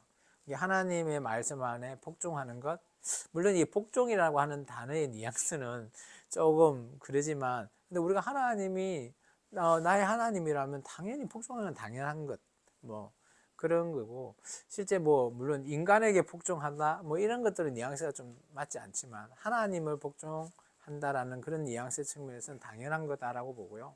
그리고 우리의 구원은 두렵고 떨림으로 이루어야 된다는 걸 말하고 있어요. 이게 우리가 요즘은 교회가 조금 목사님의 설교가 뭐 이런 심판이나 뭐 이런 측면의 설교가 많이 없는 교회는, 그죠? 구원을, 예수님을 믿으면 구원에 이른다, 천국 간다, 이런 설교만 열심히 듣다 보면 우리의 구원은 나 예수님을 잘 믿고 있으면 그냥 내가 천국 가는구나, 이렇게만 이해할 수 있어요. 근데 그것이 100% 틀린 건 아닌데, 근데 그렇다고 100% 맞는 게 아니에요. 정말 중요한 거는 구원은 딱 여기 나온 거예요. 두렵고 떨림으로 이루어야 되는 거예요. 이룬다라는 게 요한계시록을 보면 7교회한테 얘기하잖아요. 근데 7교회에게 마지막 꼭 얘기하는 얘기가 이기는 자라는 표현을 얘기해요. 그 이기는 자가 뭘까요? 이기는 자의 원어를 자세히 보면 우리가 경주에서 싸워서 1등 하는 거예요. 그러면 어떤 내용을 내가 이기지 않으면, 그죠? 그것을 이룰 수가 없는 거죠. 그러면 여기로 다시 돌아와 보면 우리가 구원은 내가 가만히 있다고 이루어지는 게 아니라는 거예요. 내가 어떻게 해든지 구원을 이루기 위해서 내 역할을 해야 된다는 것을 말하고 있어요. 그래서 요한계시록 같은 경우는 뭐 666표를 받지 말아라, 뭐 이런 것들이 대표적이겠죠. 그거 안 받기 위해서는, 그죠? 적그리스도 하는 그런 모든 것들을 내가 다 하지 않고 내가 정말 오직 주님을 그 나라에 가기 위해서 끝까지 참고 인내하는 그런 것이 이기는 거거든요. 그게 마지막에는 우리의 목숨까지, 순교까지도 얘기하고 있는 걸 보면 순교가 또 어떻게 보면 이기는 거에 또 대표적인 사례가 될 수도 있는 거예요. 그러다 보니까 오늘날 교회에서 너무 우리가 평화로우니까 구원에 있어서는 꼭 이 말을 잘 하려고 하지 않는 그런 부분이 없지 않아 있긴 해요. 그런데 구원은 그렇습니다. 가만히 있고 예수님만 믿고 교회 잘 다니면 구원 받는다, 이것이 100%가 아니라는 거죠. 근데 그게 틀린 건 아닌데 그게 다가 아니라는 거예요. 일부라는 겁니다. 근데 우리가 전부를 이루기 위해서는 두렵고 떨림으로 구원은 이루어야 된다는 겁니다. 그리고 우리가 예수님 안에 있을 때는 원망이나 시비 없이 하라. 이거 참 쉽지 않는 일이죠. 누구를 원망할 수도 있고 또 시시비비가 가려지기 전에는 막 하여튼 그런 게 있죠. 이제 그런데 우리가 그리스도인이고 예수님을 우리 안에 품고 있다면 충분히 우리가 온유해지는 그런 대상으로 살아가기를 원하는 것 같고요. 그리고 네 번째는 우리가 잘 아는 얘기죠. 세상의 빛의 자녀로 살아라. 그죠? 살고 있습니까? 잘하고 있는 것 같아요. 제가 보기엔. 네, 잘하고 있는 것 같습니다. 빛의 자녀라는 것은 에베소서 5장은 이렇게 얘기했죠. 전에는 우리가 어둠이었는데 이제 우리가 예수님을 만나고 난 다음에 내가 빛이라고 하는 것을, 예수님을 만난다는 게 빛을 내가 받아들이는 거잖아요. 이게 내 안에 빛이 있기 때문에 이제 내가 살아갈 때 내 안에 빛을 통해서 자녀로서 그냥 행해지는 거다라는 걸 얘기하고 있어요. 이게 이 말은 뭔가 하면 이전에 예수님을 만나기 전에는 내 안에 빛이라는 존재가 아예 없는 거예요. 그냥 캄캄한 어둠인 거죠.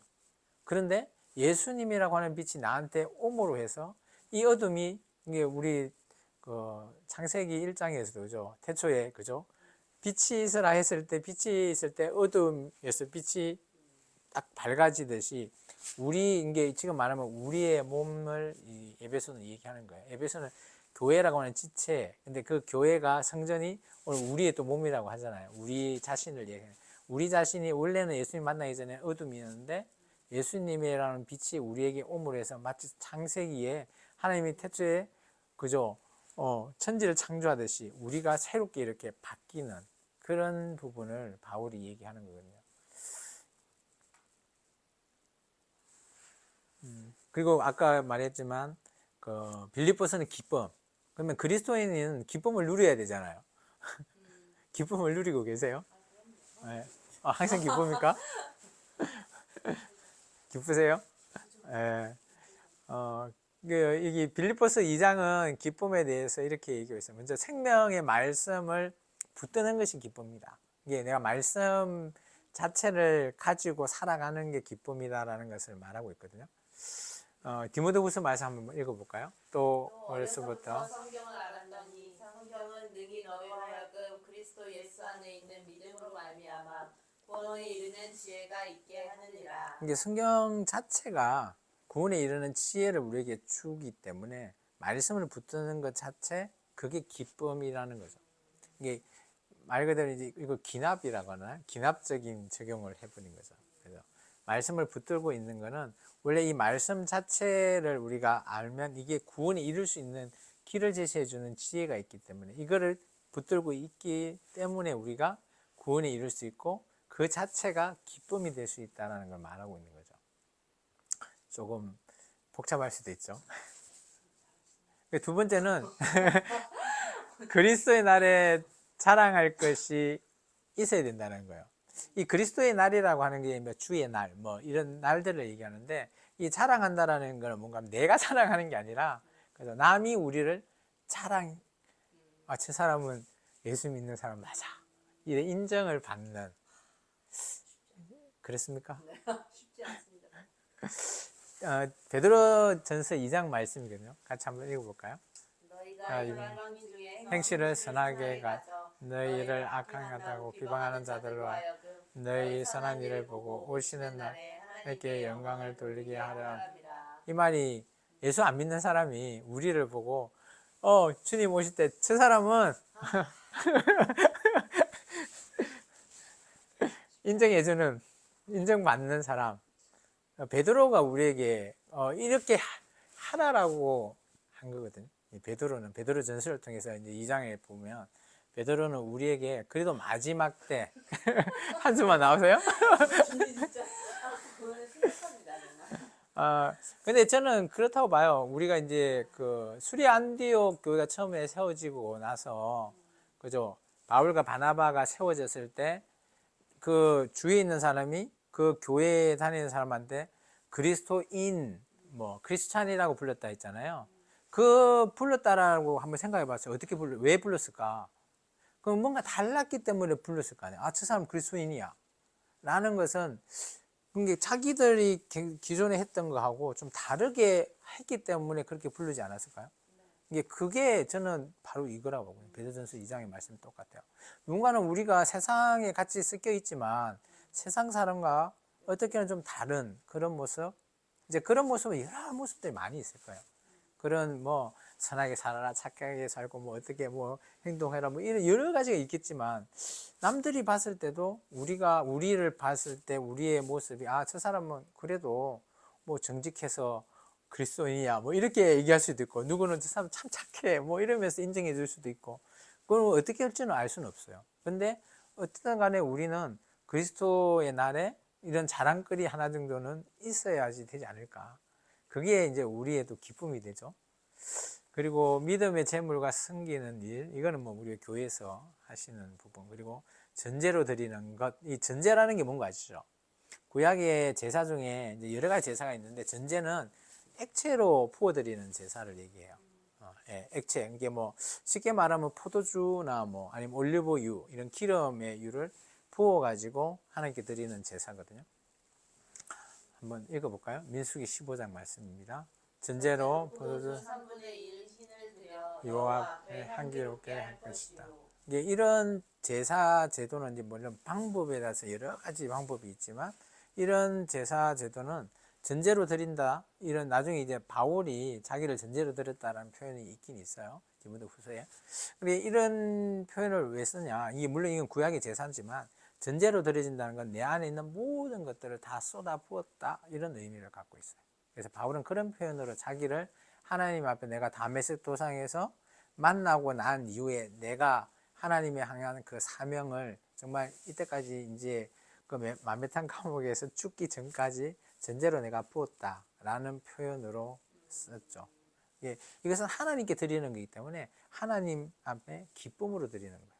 이게 우리의 삶을 또 바울은 로마서에 이랬잖아요. 우리의 모든 삶 자체를 하나님 앞에 산제사로 드리는 그런 삶을 살아라라고 하는 것도 뭐 비슷한 의미를 갖고 있습니다. 그래서 그런 게 우리가 왜냐하면 하나님의 관점에서 하나님이 기뻐하시는 관점에서 드리는 것이 나의 기쁨이 된다라는 거예요. 놀랍게 내가 기쁘면 하나님이 기쁠까 안 기쁠까 이럴 수도 있지만 하나님이 기쁘면 나는 항상 기쁠 수 있다라는 거예요. 그래서 오늘 그리스도인이 누리는 기쁨은 한 4가지 정도. 이 빌립보서에서는 바울이 이렇게 표현하고 있어요. 제가 표현한 거 아니에요. 그리고 이제 디모데가 이제 아까 가게 됐는데 디모데는 이제 빌립보 이제 2차 선교여행 갈 때 바울이 디모데를 데리고 같이 가잖아요. 그래서 아마 빌립보의 교회에 있는 사람들이 디모데는 잘 알고 있을 거예요. 그렇기 때문에 빌립보가 이제 이렇게 갔을 때 1차, 뭐 2차, 3차 제가 지금 적어놨는데 보면 이제 1차 전도여행 때 바울을 만나서 디모데가 그리스도를 영접했고요. 16장 말씀입니다. 그리고 2차 때 바울과 함께 전도여행에서 이제 가게 되고 그때 이제 빌립보 지역을 함께 그래서 아마 그때 빌립보에 있는 많은 뭐 교인들과 함께 관계를 맺지 않았나라고 보여집니다. 그래서 일부 한번 읽어보시면 될 것 같고요. 그리고 3차 전도 때는 이제 핍박을 피해서 바울에 대해서 이제 복음 전파를 이제 지금 이 부분이거든요. 이 핍박이라는 게 지금 로마 이런 있을 때의 내용들인데 사도행전 20장 내용 한번 읽어볼까요? 아시아까지 함께 가는 자는 우리의 아들 소바도 데살로니가 사람 아리스타고와 세군도와 더베 사람 가이오와 디모데와 아시아 사람 두기고와 여러분 이제 사도행전 20장에 보면 그죠 아시아까지 함께 가는 자라고 이렇게 표현을 했는데 이때 디모데가 포함이 되어 있어요. 아시아면 이제 에베소를 가리키는 거거든요. 그래서 이제 디모데가 아들이라 바울한테 아들이라까지 칭하면서 얼마만큼 바울이 아꼈는지가 좀 보이죠. 그래서 꼭 자기의 이 전도여행 때 꼭 이렇게 좀 껴서 가고 싶은 그런 아들과 같은 존재라고 얘기합니다. 그리고 아까 기쁨 3종 센터는 이제 제가 설명을 해드렸고요. 우리 이제 보통 이제 누구의 일을 하나 뭐 예. 보통 이제 얘기는 아까 이제 빌립보서 1장 말씀을 이제 좀 봐야 돼요. 할레파와 바울파의 대립 이거를 이제 조금 우리가 빌립보서를 통해서 좀 엿볼 수 있는데요. 실제 이제 할레파도 할레파의 일을 하긴 해요. 그죠? 근데 할레파라고 다 할레파의 원래 메인 표현은 누구든 할례를 받고 예수님을 믿어야 구원이 있다라고 하는 이 진리의 말씀을 그들은 바꾸기를 원치 않아요. 그런데 사도행전 15장에 예루살렘 교회 총회장이 야고보가 그죠? 이방인 구원 문제에 있어서 결정을 냈잖아요. 4가지 이거 뭐 안 하고 대신 할례에 대해서는 이방인은 안 해도 된다라는 결정을 내버렸잖아요. 그래도 성령님이 함께 하기 때문에 구원이 있다라는 것으로 결정이 났고 대신 이방인 교회도 4가지 뭐 피, 음행 뭐 그런 4가지는 하지 말라라고 얘기하잖아요. 근데 이거는 오늘날 이제 우리도 이방인 교회니까 포함이 되어 있는 건데 근데 이제 여기서 보면 할레파 중에서도 이제 나중에 야고보도 이런 문제가 있을 때 그들의 중재하는 일, 그리고 나중에 우리 그 마가복음을 썼던 마가 같은 경우도 처음에 1차 전도 여행 때는 막 돌아갔잖아요. 뭐 그게 산이 높아서 갔다라고 할 수 있지만 의견 충돌이 있을 수 있어요. 이게 바울이 전했던 그 이 지금 내용, 이방인의 구원, 오직 구원, 예수 믿으면 구원이 있다 하고, 이 마가 요한 같은 경우도 할례를 해야 된다, 뭐 이런 아마 충돌이 있었던 것 같아요. 그래서 사도행전 15장 이후에 다시 2차 그 끝나고 나서 그 같이 가자고 했지만 그 바나바와 바울이 크게 싸웠잖아요, 마가 때문에. 그게 아마 할례 문제가 가장 컸던 것 같아요. 이제 그런 문제 부분이고, 그렇다고 할례파가 일을 하지 않았냐? 그렇지는 않은 거예요. 물론 바울을 방해한 할례파도 있지만 그렇지 않은 사람들도 있다라는 걸 우리가 좀 염두에 둬야 되고요. 바울은 이제 그래도 그리스도 예수의 일을 계속 연합해서 참여하자라고 하는 그런 내용들을 포함하고 있습니다. 그래서 이제 할례에 대해서 조금 이제 본다면, 그죠? 제가 계속해서 이제 할례를 왜 이렇게 할례파와 바울의 주장이 다르기 때문에 문제가 좀 되는 거거든요. 그래서 구원에 이제 우리가 이제 구원 문제에 있어서는 성령님이 아까 함께 하면 구원에 이르는 건 동일해요. 근데 그 이전 단계, 그죠? 잘 보시면, 그죠? 여기 유대인이 되어야지 되는 게 문제, 할례파는 전제 조건인 거예요. 그런데 바울은 그거 아니다, 조건. 굳이 이방인을 유대인 만들 필요 없다라는 거예요. 그래도 충분히 구원받을 수 있다라는 것을 얘기하고 있는 거죠. 이제 이 부분이 가장 큰 대립의 문제였던 것 같아요. 그래서 나중에 이들이 뭐 싸우다 보니까, 그죠? 지칭하는 게 바울이 가짜 사도 아니냐, 뭐 이런 얘기도 하고요. 그리고 이제 바울은 그 할례파에게 그들은 거짓 선생이다라고도 이게 서로 간에 이 다툼이 얼마나 치열했는지를 좀 볼 수 있어요. 그래서 우리 빌립보서, 에베소서, 골로새서를 읽을 때 이런 단어들을 한번 쏙쏙쏙 빼갖고 한번 보시면 참 다이나믹합니다. 둘이가 얼마나 이렇게 치열하게 싸우고 있는지, 이게 이런 내용을 좀 이해하고 그 단어에 좀 집중해서 성경을 읽어보면 이전에 안 보였던 것들이 좀 보일 수 있을 거예요. 그래서 이런 단어를 한번 좀 집중해 보면 좋을 것 같고요. 할례에 관해서는 뭐 잘 아시죠, 그죠?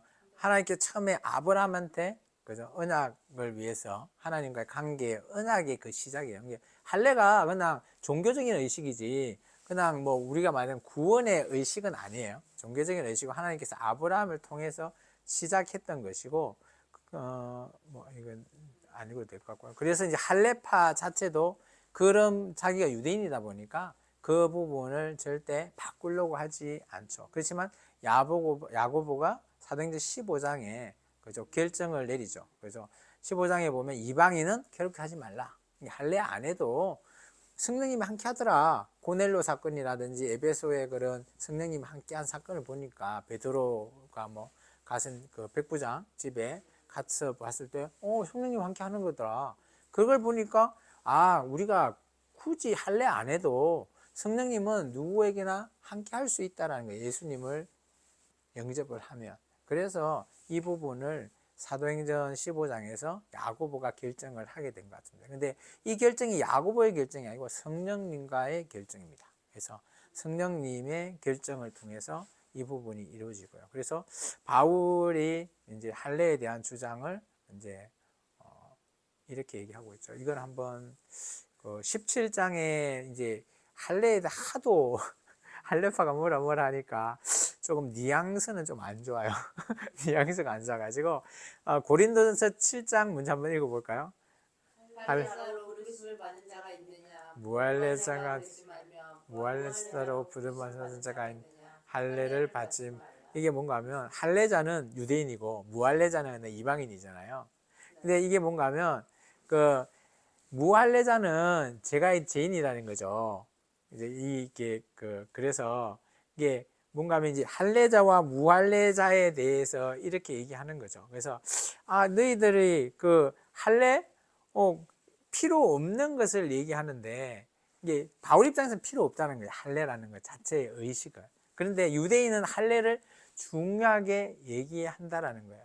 그러면서 이 고린도서 계속 7장 이유를 읽어보시면 좀 알겠지만 바울은 명확한 거예요. 아까 계속 얘기했던 그 할례에 대한 거에 대해서는 오늘 로마서 얘기하고 거의 동일하거든요. 로마서 한번 읽어볼까요? 오직 이면적 유대인이 유대인이며 할례는 마음에 알지니 영이 있고 율법 조문에 있지 아니할 것이라. 그 칭찬이 사람에게서가 아니요 다만 하나님에게서니라. 여기 이면적이라는 게 뭔가 하면 그 아까 뭐 할례를 얘기하는 거예요.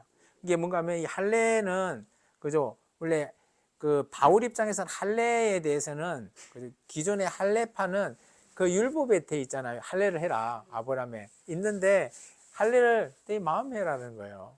그 표피 뺏기는 이 그냥 율법 조문에 그냥 지키는 그 문자적인 할례가 중요한 게 아니라는 거예요.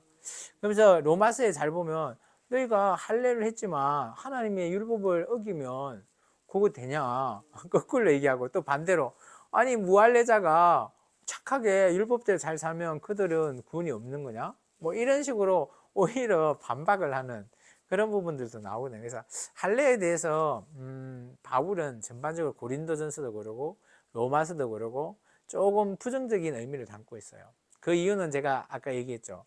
어차피 바울이 지금 그 로마서까지는 그저 자기 때에 주님께서 재림하실 거라는 측면을 갖고 있기 때문에 우리가 정말 중요한 것은 예수님 안에서 있는 구원을 믿고 구원에 이르는 이게 중요한 거지. 할례 이거 중요한 거 아니다라는 오직 믿음이 중요하다라는 것을 강조하기 위해서 할례에 대해서는 조금 부정적인 얘기를 하고 있고 또 할례파가 하도 바울을 세워놨던 교회에 대해서 이렇게 해방을 하고 하다 보니까 조금 그런 거 있는 것 같아요. 그래서 좀 싫은 거죠. 바울 입장에서도. 근데 바울도 유대인이고 할례를 받긴 했어요. 그렇지만 이 할례에 대해서 좀 부정적으로 얘기하는 그런 측면들을 좀 가지고 있는 그런 부분이 있습니다. 그리고 베드로와 바울의 사역도 뭐 물론 그 있죠. 베드로는 유대인에게, 바울라는 이방인에게 그런 사역, 그것은 할례하고 전혀 상관이 없다라는 걸 얘기하는 거예요. 그래서 갈라디아 5장에 보면 할례나 무할례나 그리스도 예수님 안에는 아무 소용없는 게. 이게 바울은 계속해서 얘기하죠. 예수님 안에 믿는 게 중요한 거지. 뭐 할례 안 중요하다라는 걸 얘기하죠. 그래서 예수님 안에서 사랑으로 구원에 이르는 그 일을 해야 된다라는 것을 계속해서 얘기하고 있는 겁니다. 그래서 할례에 관해서 바울은 단호한 것 같아요. 이 얘기를 읽어보면. 그리고 이제 거의 다 돼갑니다. 45분이니까 시간이 좀 있으니까. 그리고 이제 막판으로 가면서 이제 그 교회에서 버려야 할 거하고 얻어야 할 것을 한 4가지 정도 얘기하고 있습니다. 이게 왜냐하면 버려야 하는 것은 교회를 방해하는 세력들, 아까 할례파도 포함되어 있어요. 그 외에 할례파 외에도 교회를 잘못하게 하는 그런 세력들, 회방하는 세력은 단호하게 그냥 요즘 교회는 이럴 수 없을 것 같아요. 단호하게 내쳐라. 내칠 수 있을까? 그죠? 그 두 번째 해가 되는 것을 나는 그냥 배설물 남기는 그런 그죠? 하여튼 뭐 그런 좀 단호한 그런 바울의 의견이 좀 보이는 것 같고요. 그리고 이제 그와 반대로 우리가 꽉 잡아야 될 게 있다는 거예요. 꽉 잡아야 되는 거. 이거는 절대 놓으면 안 되는. 그것이 첫 번째가 예수님을 믿고 예수님 안에 있는 이 예수님 안에 이게 안에 있다라는 거 이게 정말 중요한 것 같아요. 그래서 보면 바울은 계속 그런 얘기를 많이 하거든요. 그리스도 예수 안에서 안에 있다는 이게 인더 이게 참 중요한 그런 얘기를 하는 것 같고요. 그리고 두 번째는 예수님의 부활. 바울은 또 부활을 중요하게 얘기해요. 그래서 잘 생각해 보시면 예수님께서는 바울이 회당에 가거나 아니면 아까 그 아덴에 가서도 그 부활에 대한 것은 꼭 논쟁을 하거든요. 부활에 대해서. 그래서 부활을 이제 꼭 잡고 가자. 그래서 이게 표대다. 이게 이제 빌립보서 보면 표대를 향하는 그 표대의 그 기준은 부활을 얘기해요. 그래서 바울은 딱 2가지 얘기해요. 예수님 안에 부활. 이거는 그리스도인이 절대 놓치면 안 되는 것이다라는 것을 얘기하고 있어요. 이건 아까 제가 좀 얘기했죠. 바울파와 할례파에 대한 이게 왜 뒤에 왔지? 이게 좀 앞에 와서 했는데 이 부분은 이게 잘 보시면 바울은 그 하나님의 부활신앙, 하나님의 일, 뭐 이런 부분을 얘기하지만 할례파들에게는 안 좋은 일을 하죠. 그들은 십자가의 원수다. 그들은 배만 불리는 사람들이다. 그리고 그들은 하나님의 일이 아니라 땅의 일이다. 일만 한다. 뭐 이런 표현으로 이게 보면 이제 그 빌립보서 3장에 나오는 얘기거든요. 그래서 이렇게 보면 참 바울이 얼마나 할례파에게 좀 치를 떨었는지도 좀 보이는 그런 부분이 있습니다. 그리고 바울이 이제 4장에 들어가면 이제 좀 동력해 달라라는 걸 얘기합니다. 이제 여기 동력은 뭔가 하면 아까 얘기했죠. 이게 이 교회가 좀 특수한 교회, 군인 교회고 이제 두 줄이 있다고 해요. 요디오와 순디교라는 두 줄이 있어서 그래서 그들에게 어떻게 해달라? 동력해 달라. 이게 그 동력은 어떻게 할 때 동력이 되나? 첫 번째 마음이 하나가 되라. 같은 마음을 품을 수 있게 해달라는 거예요. 이게 물론 경쟁은 있을 수 있지만 그 경쟁에 있어서 마음이 다르고 다른 마음을 가지고 경쟁하는 것은 옳지 못하다는 거예요. 하나의 목표를 두고 하나의 일을 두고 같이 경쟁을 할 수 있어요. 그러니까 같은 마음을 품는 게 중요하다라는 걸 얘기하고요. 그러기 위해서는 이제 여러분이 함께 동력자로서 함께 도와달라. 그리고 이제 정말 중요한 거는 이런 일을 할 때 여러분에게는 생명책이라는 것이 등장하거든요. 생명책 하면 모세 때도 등장해요. 그 우리 모세오경에 보면.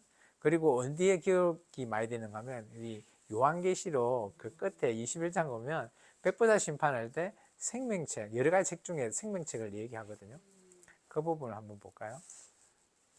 이거는 누가복음이네요. 한번 읽어볼게요. 그러나 귀신들이 너희 항복하는 것을 기뻐하지 너희 이름이 하늘에 기록된 것을 이 하늘에 기록된다는 게 생명책을 얘기하는 거고요. 여기 이제 계시록 말씀이죠. 예, 같이 읽습니다. 또 내가 보니 죽은 자들이 큰 자, 작은 자나 그 보좌에 쓰인 책들이 펴 있고 또 다른 책이 펴져 있으니 그 생명책이라 죽은 자들이 자기 행위를 따라 책들에 기록된 심판을 받으니 이게 백보자 심판 때의 일이거든요. 그래서 이게 정말 사실이라면 딱 이 한 절만 가지고도 내가 어떻게 신앙생활을 해야 되는지가 딱 보여요. 그죠? 저도 이 말씀을 제 앞에 딱 갖다 대면 들을 거 떨립니다. 솔직히 들을 거 떨려요. 그리고 이제 보면 이제 생명책도 있고 행위책도 있고 막 여러 책이 있나 봐요. 그 중에 가장 기본 대표가 생명책입니다. 이게 근데 이 생명책이 놀라운 거는 모세 때 보면 그죠? 지워지기도 한대요. 그게 정말 그죠? 우리가 예수님 믿었다면 안 지워지겠지 이렇게 생각하는데 그 모세 그때 사건을 보면 생명책에 지워버릴 수도 있다라고 하니까 하나님 모세한테 그렇게 이야기하니까 이게 지워지면 그래서 우리가 신앙생활 하는 게 참 저는 이 20장 12절의 말씀 이 한 절만 가지고도 정말 우리의 신앙생활을 어떻게 해야 될까 정말 참 우리에게 많은 경청을 울리는 말씀이지 않겠나. 딱 들이댈 근거지가 있으니까 내가 우리가 정말 말을 못할 것 같아요. 아니 세상 모든 사람들 앞에 백보자 심판 앞에 있으면 모든 사람이 하나님 앞에 있을 때 변명하고 싶지만 변명할 수 없다라고 하는 이유가 저는 이게 근거라고 봅니다. 야 뭐라 하면 야 봐라 보여줘 증거를 그래 버리면 이게 참 그죠. 근데 정말 중요한 거는 그죠. 이런 마음을 품고 동력할 때 이런 생명책에 기록된다라는 사실도 있다. 그래서 교회를 위해서 함께 한다라는 것, 같은 마음을 품고 하나님의 일을 하는 것, 이 동력이 얼마나 중요한지를 또 바울이 얘기하고 있죠. 역으로 봤을 때. 그러면 또 생명책에 우리 행위책에 또 한 줄 다 기록할까? 열심히 해야 되겠다. 이런 생각들도 들더라고요. 그리고 이제 여기는 이제 개인적인 그런 성도들 간에 이런 행동을 좀 해달라라고 하는 그런 내용들 이런 부분은 이제 읽어보시면 되고요. 그리고 또 성도답게 사는 삶 해갖고 한 10가지 정도를 또 제시하고 있습니다. 이거 나중에 제가 PPT 받았죠. 이게 한번 보시면 10가지가 됩니다. 이거 한번 한번 봐보시고 지금 뭘 받는 거예요, 8번은? 예? 뭘 받는 거예요? 아 이게 뭔가 하면 칭찬을 받은 칭찬 8번. 8번 배우며 받으며 들으며 보고 이 부분 잠깐 이게 빌립보서 4장 8절과 9절 말씀이거든요. 이게 받아들이는 마음입니다. 받아들이는 마음. 이게 이거를 이게 우리가 이 마음을 받아들이는 마음, 이게 받는다는 게 받아들이는 마음. 이거 8절 9절 읽어보면 제가 지금 성경을 내가 안 써놨네. 한번 읽어보시면 내용 어렵지 않아요. 근데 이제 이걸 지키는 게 어려운 거죠. 그리고 우리가 이제 잘 알고 있는 그런 성경 구절 있잖아요. 빌립보서 4장 13절 내게 능력 주시는 자 안에서 내가 모든 것이 뭘까?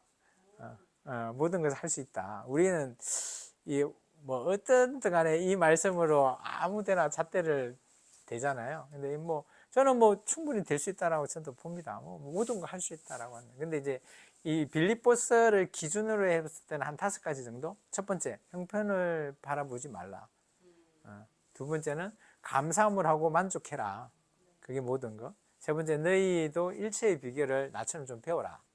라는 겁니다. 바울이 배웠다. 그리고 교회에게 맡겨진 일을 해라. 그리고 내가 힘써야 일을 하라. 그렇다면 이 모든 일이라는 것은 저는 이렇게 생각해요. 내가 할 수 있는 일의 바운더에서 모든 것을 할 수 있다. 저는 그렇게 해석을 하거든요. 그래서 물론 내가 남들이 나보다 뛰어나는데 나 그거 하고 싶어 한다고 내가 욕심한다고 이거 할 수 있을까? 물론 성령님의 도심으로 할 수는 있겠지만 그거보다는 내가 할 수 있는 형편이나 일, 나의 달란트 이거에서 내가 어떤 하나님의 일에 관해서 할 수 있는 모든 것을 할 수 있는 그게 아마 모든 것이 아닐까라고 저는 그렇게 봅니다. 3번의 일체의 비결을 배워라. 참 바울이 이때까지 했던 자기가 그 비결 쉽지는 않죠. 그래서 이제 우리가 우리나라 속담에 뱁새가 물론 열심히 해달라라는 거죠. 이제 끝입니다. 빌립보서를 정리하는 측면에서 보면 저는 이제 5가지 정도로 빌립보서를 정리 한번 해봤거든요. 첫 번째는 그리스도의 복음에 합당한 생활을 하는 것. 그리고 두 번째는 그리스도 예수의 마음을 품는 것. 그리고 세 번째는 부활을 꼭 붙잡는 것. 그리고 하늘의 시민권을 우리가 아까 로마 시민권을 얘기했듯이 하늘의 시민권을 붙잡는 게 더 중요하다. 이게 쉽게 말하면 천국 소망. 그리고 예수님 안에서는 모든 것들을 우리가 할 수 있게끔 열어놨다. 이게 내가 하려고 하면 할 수 있게끔 도우시는 분이 하나님이시다라는 것을 오늘 저는 한 이 5가지 정도로 빌립보서 짧지만 근데 제가 너무 길게 시간을 2시간을 채워야 돼서 제가 좀 길게 했습니다. 빌립보서 제가 이렇게 길게 해본 적은 또 처음이네요. 거의 1시간 정도 제가 빌립보서를 하게 됐네요. 어쨌든 간에 빌립보서를 한번 짧으니까 한번 읽어보시면 바울이 이야기하는 것이 이거구나. 그리고 오늘 우리가 어떻게 살아가야 될까라는 것들을 좀 제시해 주지 않나라고 보여집니다.